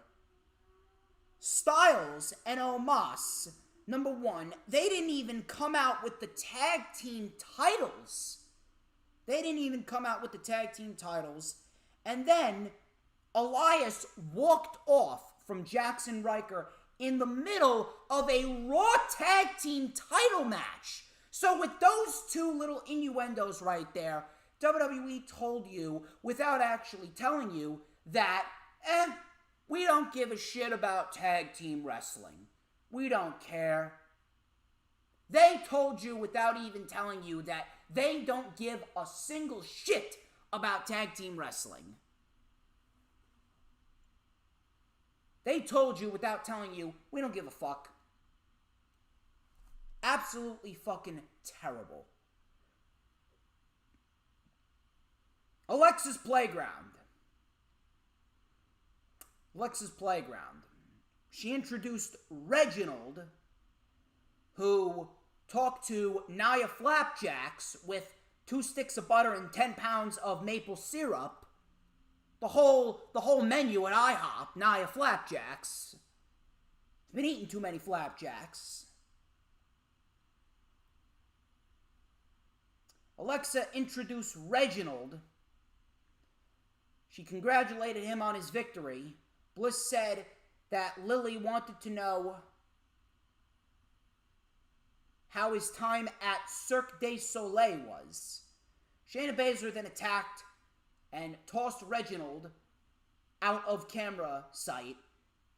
Bliss said, "You weren't invited because Lily doesn't like you." Shayna goes, "You're becoming a problem. Before this thing gets out of hand, we need to have a chat, so I guess I'll see you next week." She then leaned into Lily and said, "You're just a stupid doll." Shayna Baszler is in a program with Alexa Bliss where she's talking to a fucking papier-mâché doll. I mean, if you're not pissed off at this shit, I really don't know what to tell you. Mansoor was in the back with the Viking Raiders before Mustafa Ali came up and said, "You shouldn't be making friends. You should trust no one." Mansoor then goes, "So why should I trust you?" Ali then patted him on the back and said, "Now you're getting it." I don't know what's going on there, but Mustafa Ali and Mansoor sounds like a damn good match to me. I don't really expect much from them because this is WWE we're talking about, but we'll see what happens there. Drew McIntyre and Kofi Kingston. This is a number 1 contenders match for the WWE Championship to see who would face Lashley at Hell in a Cell. So, here's what I will say. First off, this was the best thing on the show. This match was fucking great. Drew and Kofi busted their asses in this match. Let's go over what happened. So, Drew used his power against Kofi. We had a deadlift suplex for a 2. Kofi with a slingshot splash for a 2. Drew kept the aggression on Kofi. Kofi hit an SOS for a 2. Drew then slung Kofi over the barricade into the LED panel back first, looked brutal. Coming back from commercial, Drew took over on Kofi. Kofi with a sunset flip powerbomb. Kofi got the cover, but Drew kicked out. We had a springboard drop kick by Kofi for a 2. Drew with a double underhook swing into a falling future shock DDT. Kofi kicked out. Drew with a spine buster for a 2. Kofi with a super kick for a 2. Both men on the top. Drew with a belly to belly in the Tree of Woe position. Drew went for the Claymore. Kofi with a Trouble in Paradise out of nowhere. Drew grabbed the bottom rope. Jimmy Smith actually was very good on commentary, I will say that. We had a Hurricane Rana off the top and a double stomp by Kofi to the floor. Back in the ring, Kofi went for a dive. Drew with a Claymore in midair, and Drew wins it. Drew's going on to face Lashley. This was a great match. Surprised by the outcome because I figured that Kofi would be getting the shot at Lashley because WWE is bringing fans back in attendance on July 18th. So I thought that they would give the title back to Drew then, but it looks like they might be giving the title back to Drew inside Hell in a Cell. But here's what I'm trying to figure out. I'm pissed because what was the point of having Kofi pin Lashley 2 weeks ago if you were just going to do Drew McIntyre again? So basically, Bobby Lashley was pinned by Kofi 2 weeks ago for nothing. I hate this show. I hate this show. I hate the WWE. I hate Bruce Pritchard. I hate Vince McMahon. And I hate the booking decisions on these shows.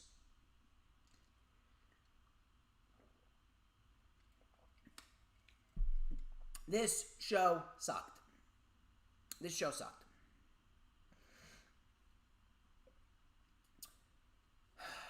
I just want to end it right there, man. I really just want to end it right there.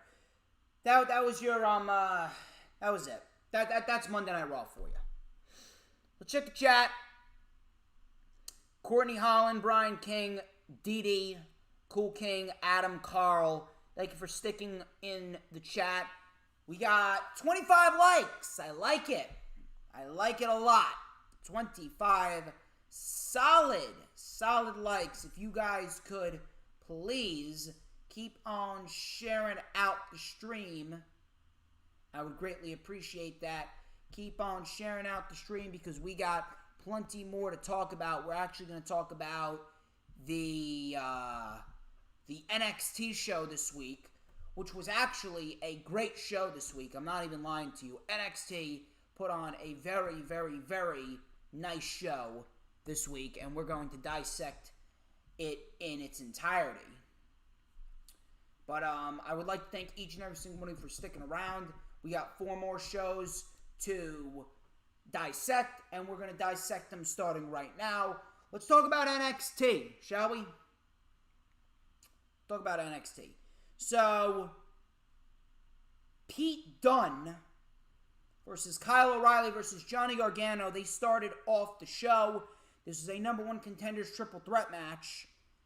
This was a great triple threat match, but the ending was fucking stupid.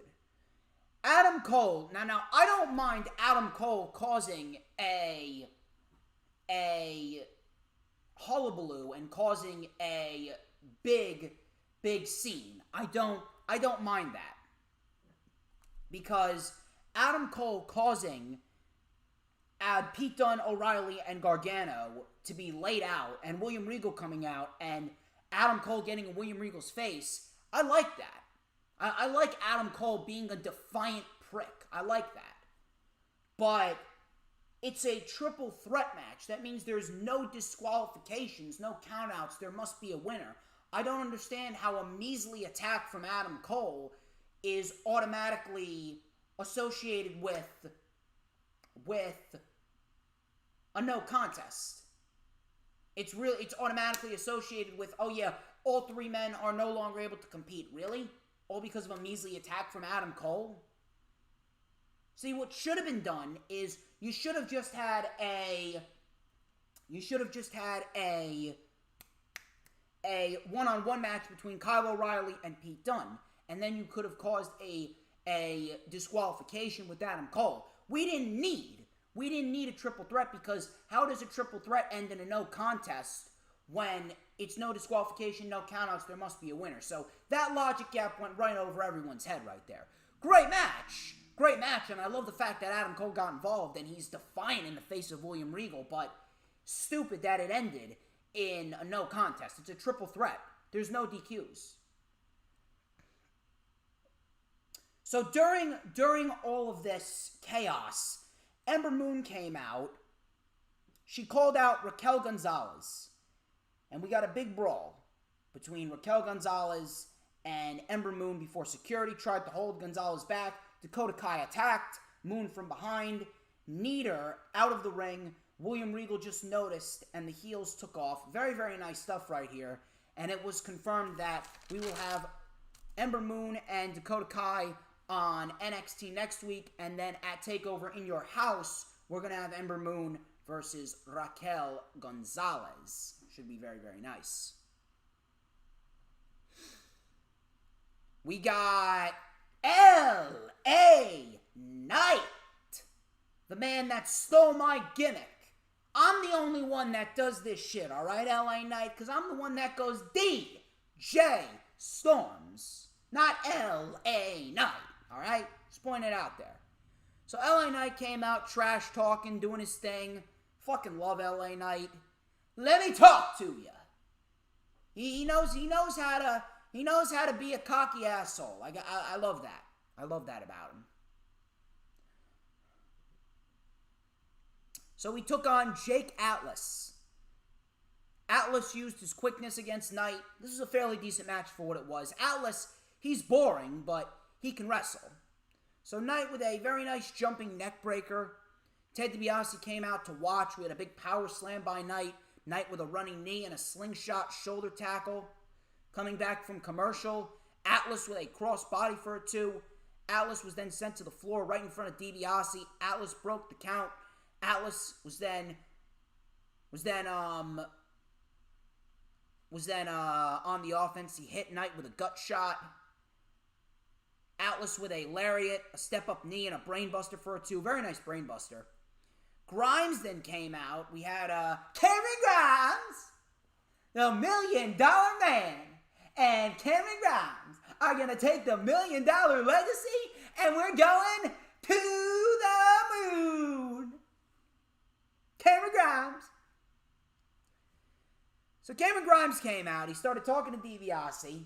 Out of nowhere, we had a Death Valley driver, a PK, and a standing moonsault by Atlas for a 2. Knight then was crotched on the top turnbuckle. Atlas with the cartwheel DDT. And Atlas beats LA Knight. And it was actually confirmed that we got LA Knight versus Cameron Grimes at NXT TakeOver in Your House. And that looks to be the date. That looks to be the date where we see Cameron Grimes and Ted DiBiase formulate. And Cameron Grimes is going to win that. Oney Lorcan and Austin Theory got into a fight backstage, so they're facing off next week. Ted DiBiase was being interviewed before Adam Cole walked right past him. He was headed to the ring to talk. He talked about how 2 years to the day he became NXT champion. Cole said, "For 2 months I watched as everyone tried to line up and measure up to my legacy, and nobody could. The old Adam Cole wants the NXT championship." Cross then came out after Adam Cole called him an overrated musclehead who doesn't deserve to be in the same ring as him. Cross and Scarlett then came out. Cross took the mic and he goes, "Little man, your motives understandable. You want the NXT championship. But you see, when I signed here, you no longer became special." This promo really started to heat up pretty quickly. This was a very nice back and forth between Cross and Adam Cole. So Cross goes, "When I signed here, you no longer became special, and you know that. I want you to entertain me." And Cole goes, "I'd be happy to, Mr. Overrated. You ain't Adam Cole, baby, and you never will be. This brand has done everything to make you feel special. You got the lights, you got the cool music, you got the fog, you got the girl. You know what they do to make Adam Cole feel special? They ring the freaking bell. That was fucking fantastic. Adam Cole proving he is not only one of the best superstars in NXT on the microphone, he's one of the best superstars in the entire company on the microphone. Awesome stuff right there. And he goes, "You're standing here with my property." Regal came out, he goes, "I know what you're trying to do, Adam Cole." Cross goes, "Regal, shut up. This is about what I want. And at TakeOver, I want everyone. Even you, you little gas station weasel. And no matter what you do, you ain't politicking your way out of this ass kicking." Adam Cole then stood on the announce table, he threw a water bottle at Cross, and then he walked off. This was fucking excellent. This was some excellent fucking shit. This was some really good shit from Adam Cole and Karrion Kross. I loved it. Now, let's talk about the match at TakeOver. Kross, Dunn, O'Reilly, Gargano, and Cole. Does it make sense? No. Adam Cole and Gargano haven't done anything to earn a title opportunity. Kross and Pete Dunne are the only ones that have been on winning streaks. Is it lazy? You can attribute it to being a little lazy, possibly. Is it unpredictable? Is it going to be a great match? Yeah. To be quite honest, the only reason why this match is really being made is because I feel as though Triple H just wants to save Adam Cole. He wants to save Adam Cole from the dangers that await him when he gets to Raw and SmackDown. And to be quite honest with you, I don't blame him. I don't blame him whatsoever. I honest to God don't blame him. We'll have to see what happens. But it's a little lazy. Doesn't make sense. But it's unpredictable. And maybe we do see Karrion Kross lose the title. But even if Kross does lose the title, then I gotta ask the question, you're pretty much exposing yourself. You're pretty much admitting that you fucked up back at TakeOver Stand and Deliver, and you pretty much are admitting that Kross shouldn't have even have been NXT champion. Kind of a bad look. That's just me. Kushida took on Carmelo Hayes. This was for the NXT Cruiserweight Championship. This was an open challenge.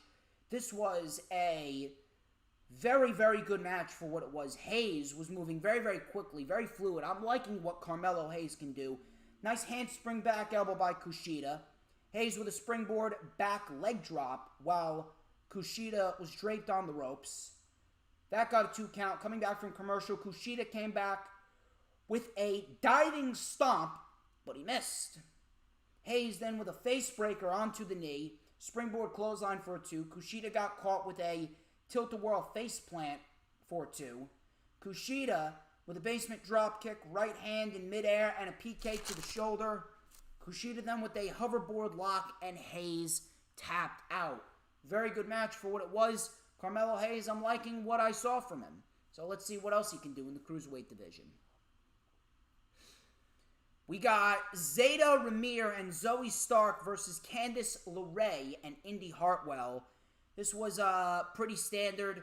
Really nothing more than an enhancement match for the way, and that was pretty much that.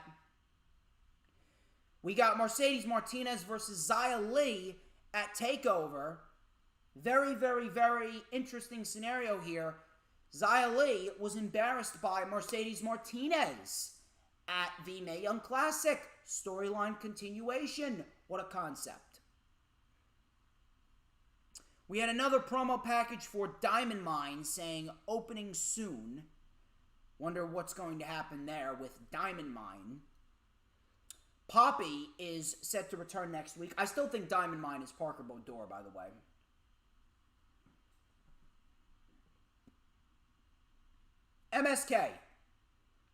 MSK took on Legado del Fantasma. This is for the NXT Tag Team Championships. This was a very good match for what it was. MSK and Legado del Fantasma, they work very, very well together. Grizzled Young Veterans actually came out midway through. Ciampa and Thatcher, they took them out. Carter then with a moonsault to Mendoza. Wild got taken out by a Tope Con Hero by Wesley. Legado del Fantasma took over. Wesley was isolated. Wild then with a beautiful lion salt for a 2. Carter got the hot tag. Swift kicks to both Wild and Mendoza. We had an assisted moonsault, but Wild kicked out. Mendoza made the blind tag. Mendoza with a springboard drop kick. We had a nice suplex neck breaker, but Lee just kicked out. Lee got caught with a Hurricane Rana and a powerbomb double team. Lee still kicked out. Escobar then sent Lee into the steps behind the referee's back. Legado del Fantasma with the Enziguri Russian leg sweep combo. Carter just saved it. Out of nowhere, Bronson Reed came in and squished Santos Escobar in between the barricade and himself. We had the blockbuster heart attack combination, and MSK retained the titles. So we could be getting Escobar and Bronson Reed at TakeOver. Interesting setup there. Very good show. Very good show for NXT UK for sure. Not NXT UK, NXT. But NXT UK actually had a very good show as well. But we had a very, very, very nice show for NXT. It seemed like it was operating with a sense of urgency. It seemed like it was operating with a sense of focus. It genuinely felt important. And I had no issue with it. Genuinely felt important. I had no issue with it. And overall, we had a very nice show. NXT TakeOver in your house. It seems as though the build has been rushed, but I expect it to be a good show. I will, of course, will be reviewing it. I will be doing the rundown for it next Friday. I will let you guys know my guest. Let's check the chat. Yeah, I know. There's crickets in the chat, I know. We are only 5 likes away from 30 likes. I know we can get to 30. Guys, I know we can get to 30. I'm going to need you guys to share out the stream. Continue to share out the stream. Get some more people in here. I want to get to 30. I want to get to 30 before we get out of here. We got 3 more shows to review, and then we're going to get out of here. I'm actually going to see that new Conjuring movie myself. Ilya Dragunov versus Noam Dar. That kicked off NXT UK. NXT UK was actually a very, very, very good show. Still, I wish that they would invite fans back, and I wish we would see some takeovers for NXT UK, but beggars can't be choosers. So Dar took over with a drop kick, sending Dragunov into the floor. Dragunov fought back and hit Dar with a nice German suplex barrage. We had some strikes being traded back and forth between Dragunov and Dar. We had a big jumping Enziguri by Dragunov. Dragunov with the 6-1 line, the clothesline. That got 2. Dar transitioned into from a cover into a knee bar. Very, very nice stuff there. Dragunov just broke the hold. He got to the ropes. Dar with some stiff kicks. Dragunov fought back, hit some stiff slaps. Dragunov with a teardrop slam for a 2.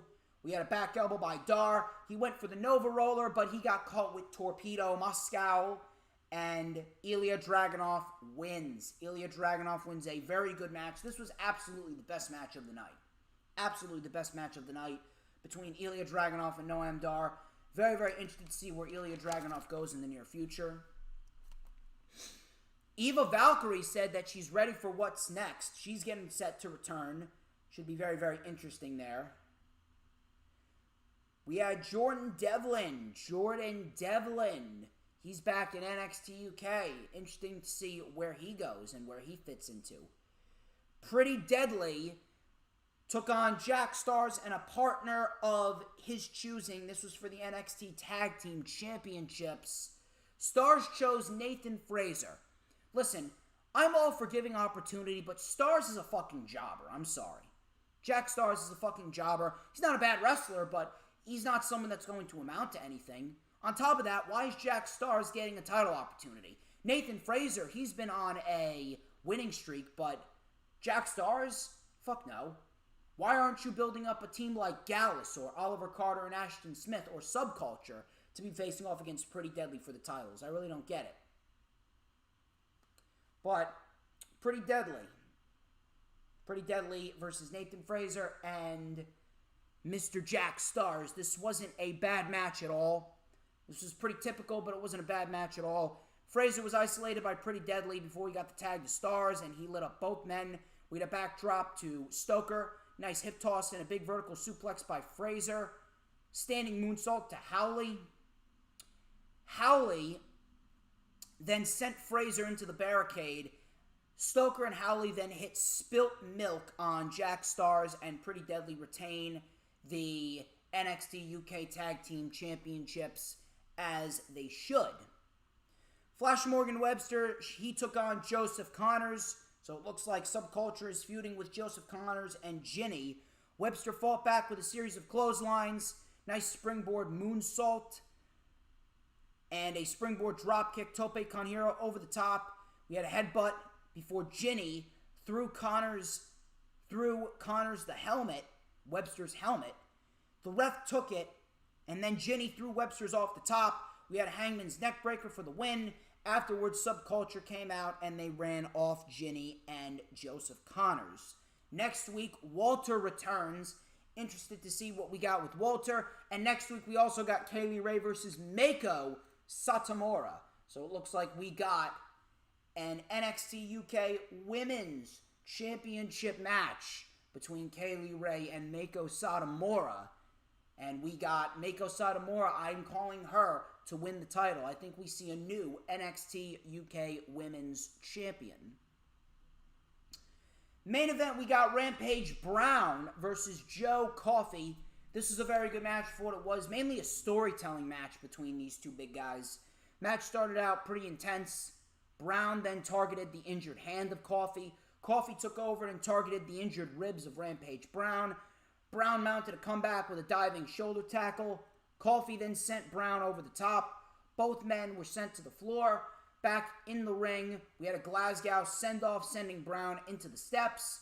We had a diving missile dropkick by Coffey and a bridging German suplex for a 2.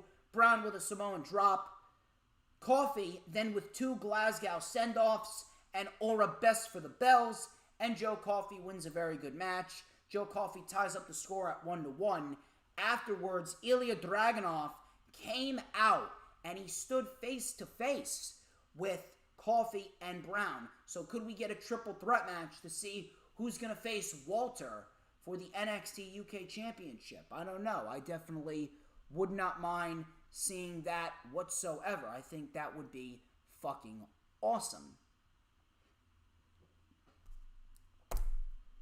And that was NXT UK. Very nice show. Very solid wrestling show. An excellent show of pro wrestling. Let's check the chat. You want to dab, Danielle? I hear you want to dab. There you go. There you go. Just one dab for you. That's it.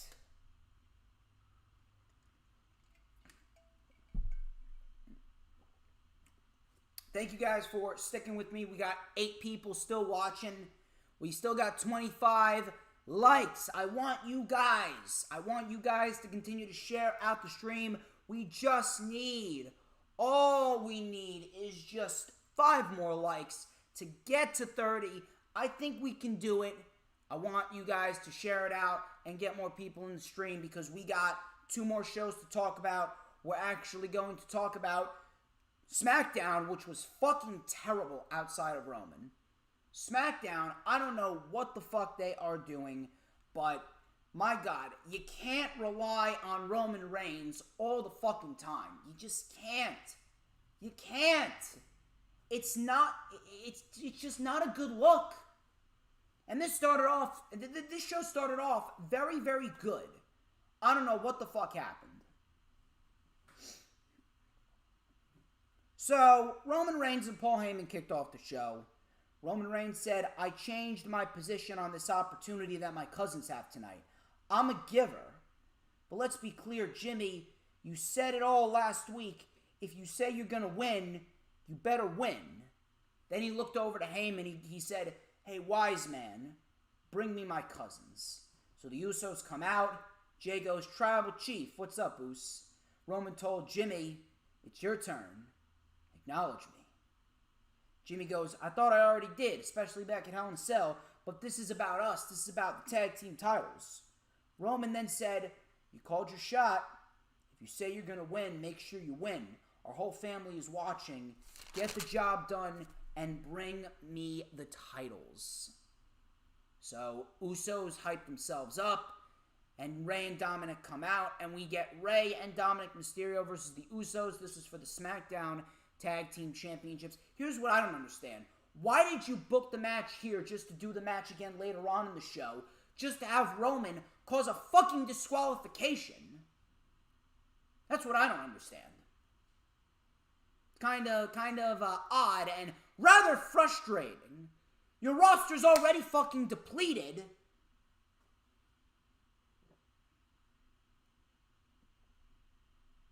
So Rey and Dominic versus the Usos. This match was actually very good. The match that they had earlier on in the show was very good.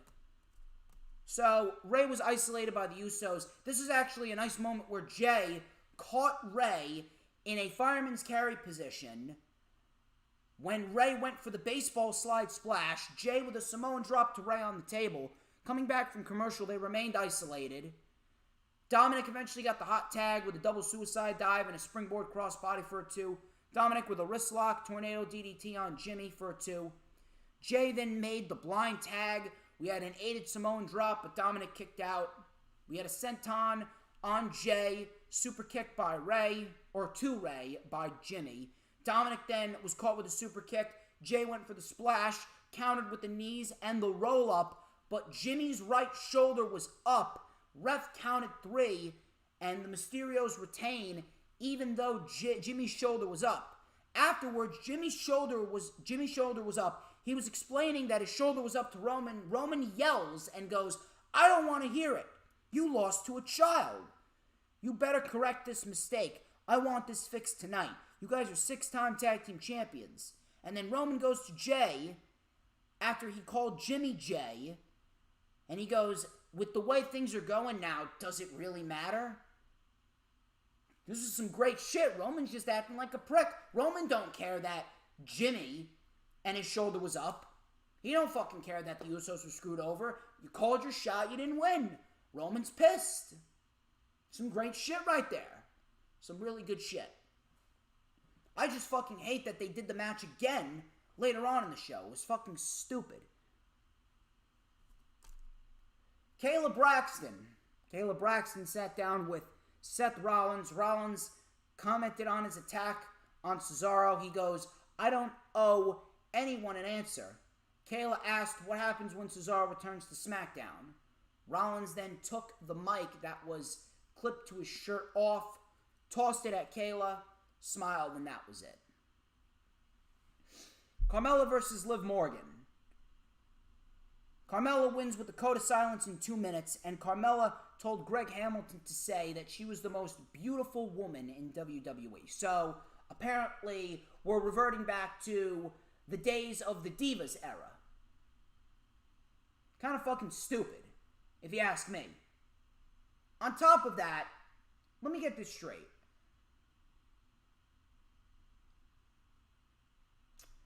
Carmella, a few weeks ago, she got a win on television a few weeks ago. I believe it was against Ruby Riot. Last week, she lost to Bianca Belair. This week, she gets a win over Liv Morgan. I really wanna know, how does that make her look good? How does that make her look good? How does that make her credible? Where's the consistency? How does that make her look good in the eyes of everyone else? She wins, she loses, then she wins. It's back and forth and back and forth. We're at a stalemate. How does that make anyone look good? Where is the consistency? Why isn't she consistently winning? Why did you even place her against Bianca next week if she was going to take a loss? She should be built up to take on someone like a Bianca Belair for the championship at a later date. It's really, really, really fucking stupid. It really is. Liv Morgan, she's as good as gone. She's as good as gone.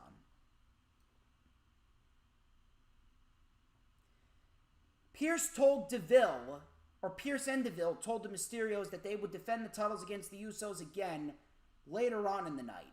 Now, what happened later on in the night really pissed me off, and we're going to talk about that. Belair came out. She was cutting a promo. She said Bayley's been so pressed, but all she's done is laugh. But the WWE Universe isn't laughing with her. They're laughing at her. You really think that Bayley's the first person to ever try me? People have tried to make me second guess myself. She said that people have said that she was man-ish with the way that she was built. This promo wasn't even shaping up to be that terrible. I don't know who the fuck scripted her to say, oh yeah, people have said that I looked man-ish. Are you really trying to sabotage Bianca Belair? Why the fuck are you scripting Bianca Belair to come out and say these ridiculous fucking things? It is fucking ridiculous. It's like they want the women's division to fail. And that's not even the worst part. That's not even the worst part. So she said she left all those people in the dust when she won trophy after trophy and championship after championship. I have never had anyone laugh in my face, though. This is what I propose. I challenge you to meet me one-on-one in the ring at Hell in a Cell.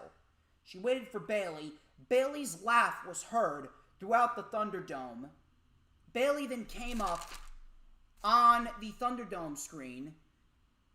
She was in a room surrounded by pics of herself with all titles. She goes, I accept, and after I beat you, I'll be laughing, and I won't be the only one laughing. You heard her laugh, and then the Thunderdome screens were filled with millions of fucking videos. Millions of videos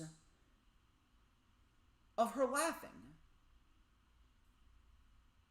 And I'm sitting here going, let me get this straight. You went from putting zero effort into this program. You went from putting zero effort into this program to making the program about Bianca's hair. Now the promo's about Bayley's laugh. Let me repeat that. The program between Bianca Belair and Bayley is about Bayley's laugh. The main focus of the storyline is Bayley's laugh. Who is scripting this shit? You have Bayley and Bianca Belair, two of the best women's wrestlers on the fucking planet, and the main focus of the storyline is Bayley's cackling. If that does not tell you that this company don't know what the fuck they're doing, I don't know what does. It is legitimately frustrating to watch Bayley and Bianca, who should be at the top of the fucking card. They should be at the top of the fucking card, putting on Match of the Year candidates that would rival Sasha and Bayley from TakeOver Brooklyn. But here, they're in a program where Bianca Belair said people have called her man-ish, and Bayley's laughing in Bianca's face. It is fucking stupid. It is as stupid as you could possibly be. Instead of making it about, oh, I don't know, the SmackDown Women's Championship, you're making it about Bayley's laugh. And they wonder why the ratings are depleting by the week.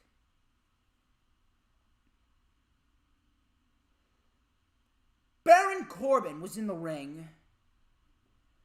Rick Boogs was on stage.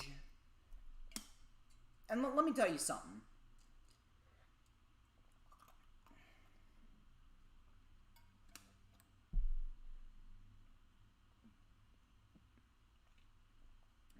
I love Rick Boogs, and I love this pairing with Shinsuke Nakamura. I love Rick Boogs coming out and saying, let me introduce you to the king of strong style, Shinsuke Nakamura. I love that. I love it. That's great, and I love the partnership between Boogs and Nakamura. It's going to get Nakamura over. It really is. When fans come back, it's going to be great.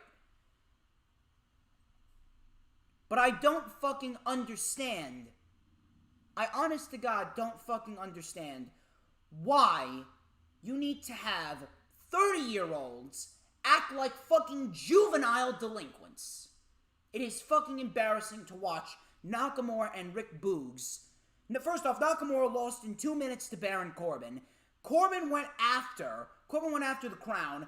Boogs, like a fucking teenage juvenile delinquent, grabbed Baron Corbin's leg, and Nakamura kicked Corbin's head. They took the crown back, and they stood tall, and they ran off.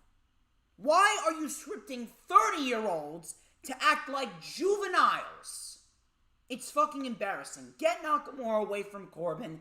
Get him away from this bullshit. Start getting him some wins, and start building him up as a legit, and I mean a legit threat to the Universal Championship.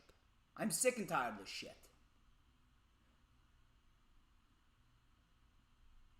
Commander Aziz, he attacked Kevin Owens before his Intercontinental title match. Owens obviously was not 100%.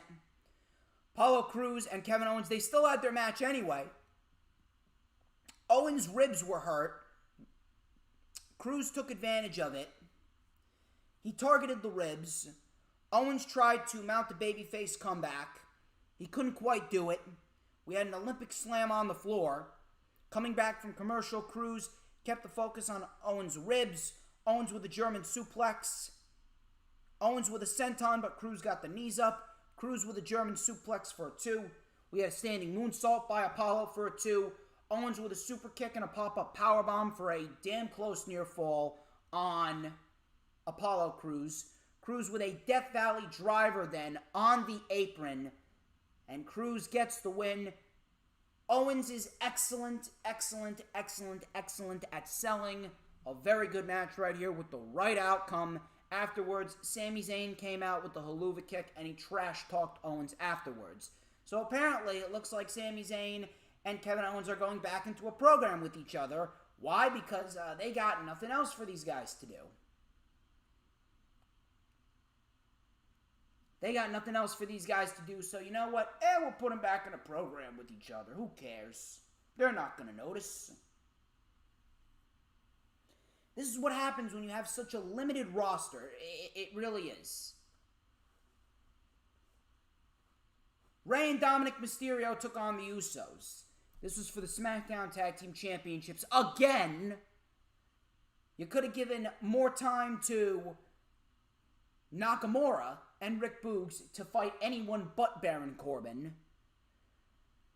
Midway through the match, Roman Reigns caused a disqualification. He hit a Superman punch to Dominic, a spear to Rey, took the steps, he attacked the Mysterios, guillotine to Dominic, right in front of the Usos. Jimmy goes, Roman, let him go. This is not how we're going to do this. Now, listen, I get what they're trying to do. They're trying to make Roman look like a dick again. I understand that, but Roman Reigns, he literally told the Usos to fix this shit. He told the Usos to fix this shit, and now here he is. Here he is causing a fucking disqualification. Here he is causing a fucking disqualification after the Usos got the opportunity, another opportunity at Rey and Dominic Mysterio. Here they are. Here is Roman causing a disqualification, and Roman Reigns, he doesn't give a shit. He looks like a fucking idiot. Roman legit looks like a fucking idiot because the Usos could have walked out the SmackDown Tag Team Championships. If they would have lost again, then I would have understood why Roman would have been out there. Roman looked like an idiot, though, for causing a disqualification. But Jimmy walked away. He motioned to Jay to follow him. Roman stopped Jay right in his tracks, and Jay, like a good little right-hand man, he put his head down and obeyed Roman. And then Roman beat down Dominic some more before the show faded to black. That little glance, that little back and forth between Roman and Jay, that was very, very good. But again, they're relying on Roman Reigns way too much. This show, they're relying on Roman Reigns way too much. You can't fucking do that. You can't do that. You can't. It's fucking stupid. You can't rely on Roman Reigns. You need to put effort into everything else. that was pretty much SmackDown. Very, very, very bad show outside of what Roman is doing. But, Big Boy Johnny, thank you for joining. Please hit that like button. We are going to talk about AEW. We're going to talk about AEW Dynamite. We're going to talk about AEW Dynamite, and then we are going to be getting out of here. And, of course, we do have the rundown for NXT TakeOver in your house. 2021, I will let you know who my guest is next week. That is going to be Friday at 2:30 p.m. Eastern Time, so do not miss that. But let us talk about AEW Dynamite, which was a very, very good show. A very nice follow-up show from what we saw this past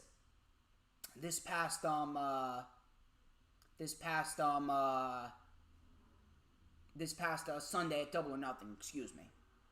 Very nice follow-up show. We had Death Triangle, Pac, and Penta El Cero Miedo versus the Young Bucks. Frankie Kazarian, he attacked Michael Nakazawa before the match began. So obviously Frankie Kazarian, he is going to be the nail in the Young Bucks' coffin at some point. He is out for revenge against the Young Bucks. So Death Triangle was in control early. Pac was hit with a nasty penalty kick. Then we had Matt Jackson teasing a dive, but he ran around the ring. And he hit a clothesline to Pac. Very, very heelish. Pac with a boot to Nick. His comeback was shut down pretty quickly before Penta got the tag. Sling blades to both of the Bucks. Half Nelson driver for a 2. Crowd was on fire. Pop-up powerbomb for a 2. We had a double super kick to Nick Jackson. We had a nice Canadian Destroyer off of Pac by Penta to Nick. Canadian Destroyer by Matt to Penta. Then we had a pile driver to Matt and a German suplex to Pac. Both were on the apron. Nick then ripped the mask off of Penta, but Penta was wearing another mask. We then had a pile driver and a black arrow, but Matt just saved the match. Cutler then hit Pac with a camera behind the referee's back. Nick rolled up Penta for the win. This was a great match to kick off the show. And then afterwards, they assaulted them after the match before Eddie Kingston saved them. And Eddie Kingston looks to be aiding the Death Triangle in fighting the Bucks. Tony Schiavone introduced Mark Henry. He'll be a broadcaster for AEW Rampage. He says, AEW is not broken. I'm just here to turn the screws. Very, very, very, very nice. Schiavone then asked, is Mark Henry going to get back in the ring again? Henry goes, I'm not going to say yes, but I got a lot left in the tank. Vicky Guerrero then comes out and she says, excuse me. She introduces, this is a man who is a third-generation superstar. Please welcome Andrade El Idolo. I was not expecting this. Vicky Guerrero, she introduced Andrade El Idolo. He came out looking like $1 million with a beautiful suit, the sunglasses, the Rolex. Great shit. He looked like $1 billion. Andrade goes, I used to say I am the face of Latinos, but tonight I say I will be the new face of all elite wrestling. This was an excellent acquisition, an excellent fucking acquisition for AEW. He looks brilliant. And he's paired with Vicky Guerrero. This is going to be nice. It's going to be very, very nice. Andrade, he looks good. He looks damn good. Cody Rhodes and Lee Johnson, they took on QT Marshall and Anthony Ogogo. Johnson was isolated by QT and Ogogo. Johnson then made the tag to Cody. He brought it to QT. A monkey flip, disaster kick to Ogogo, power slam on QT, and then he locked in the figure 4 on QT. Ogogo then with a frog splash out of nowhere on Cody to break up the submission. QT then with a diamond cutter, but Cody kicked out. Johnson then with a senton onto QT's back. Ogogo then took out Johnson. Aaron Solo caused a distraction, and then Ogogo with a right hand to Cody, and QT pinned him. QT pinned him for the win, clean. This was a tag team match, so, what happened was legal. QT pinned Cody clean. Afterwards, QT took the mic and he said, "I just shocked the world, blah, blah, blah, blah, blah." QT pinned Cody. That was pretty much that. So I guess you can't really shit on Cody tonight because he put over QT. He was the one pinned in the match, not Lee Johnson. This was decent, but the Nightmare Family Factory storyline, it really just isn't doing anything. And I'm not really sure if this is the main reason why they've been doing this with Cody, but my guess is that they're trying to keep Cody out of the major spotlight and out of major storylines because he's going to go away, and they don't really want to get him involved with major storylines. I don't know. That's just my guess. Inner Circle. The Inner Circle made their way out to the ring to take their victory lap after winning Stadium Stampede. He introduced the Inner Circle as 2021 Stadium Stampede winners. Guevara took the mic. He said, "I used to do a 630 off my mom's house roof. To go from the backyard to the main event of Double or Nothing is a moment I'll never forget." Santana then said, "We still gotta listen to them," aka the Pinnacle, brag about their money. FTR try to end our careers, so this Inner Circle Pinnacle shit is far from over. Hager then challenged Wardlow to an MMA cage fight on Dynamite in 2 weeks. Jericho said, "When I think about MJF, it pisses me off. You tried to end my career at Blood and Guts, and I must settle the score. Until I ruin your career, this will never be over. If I'm as good as he says I am, I need, and I'm going to beat MJF. The Pinnacle Inner Circle rivalry is far from over. The Inner Circle never forgives and never effing forgets." This was a great segment, a great promo right here by the Inner Circle. Outside of Hager and Wardlow in an MMA cage fight on Dynamite, which could be a complete fucking flop, outside of that, a summer full of Inner Circle Pinnacle matches is excellent. Sammy versus Spears, FTR versus Proud and Powerful, that's a tag team classic waiting to happen. Jericho versus MJF, I think that could very well be saved for a big show. I think that the June 29th episode of Dynamite, I think that's going to be the big show. And that's absolutely going to be the major show where we'll see some pay-per-view matches between the Pinnacle and the Inner Circle. Maybe we'll see FTR and Proud and Powerful. We'll probably see Miro defend the TNT Championship on that show. But a summer full of Pinnacle Inner Circle matches sounds pretty damn good to me. Outside of Hager and Wardlow, because, that we don't need an MMA fucking cage fight. Speaking of cage, Christian Cage and Jungle Boy, they teamed up to face Private Party. This was a fun little match for what it was. Christian Cage had a very nice flurry of offense in the early portions before Private Party took over. They isolated Christian Cage. He eventually made the hot tag to Jungle Boy. He lit up both members of Private Party. We had a big lariat on Quinn. Brainbuster 482. Swinging DDT. for a 2. We had a thumb to the eye of Jungle Boy in a roll-up, but Jungle Boy kicked out.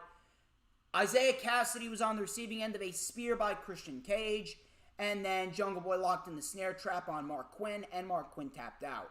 Matt Hardy then hit a twist of fate to Christian Cage afterwards, so it looks like Christian Cage is going to be going into a program with Matt Hardy for the summer, which I would not mind whatsoever. Sting and Darby Allin, they were interviewed by Tony Schiavone. Tony Schiavone came out to address their victory at Double or Nothing. Sting says, I have had so many incredible experiences, but Double or Nothing right here in Jacksonville will be a night I will never forget. Scorpio Sky and Ethan Page then came up on the Titantron. Sky says, a congrats is in order. You were able to drag Darby over the finish line. Page says, Sting is the one carrying you through your entire AEW career. You're a codependent bitch. Sky says, why don't you find anyone but Sting, and we'll see if you can prove us wrong. So Darby Allin is going to need to find a partner outside of Sting.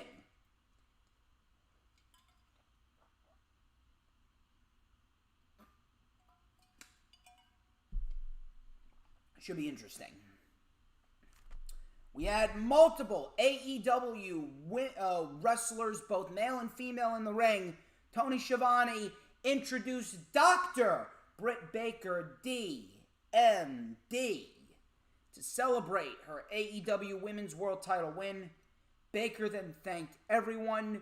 She gave 1,500 burger coupons to the fans, but she said, oh, no, they're right here because I did the work.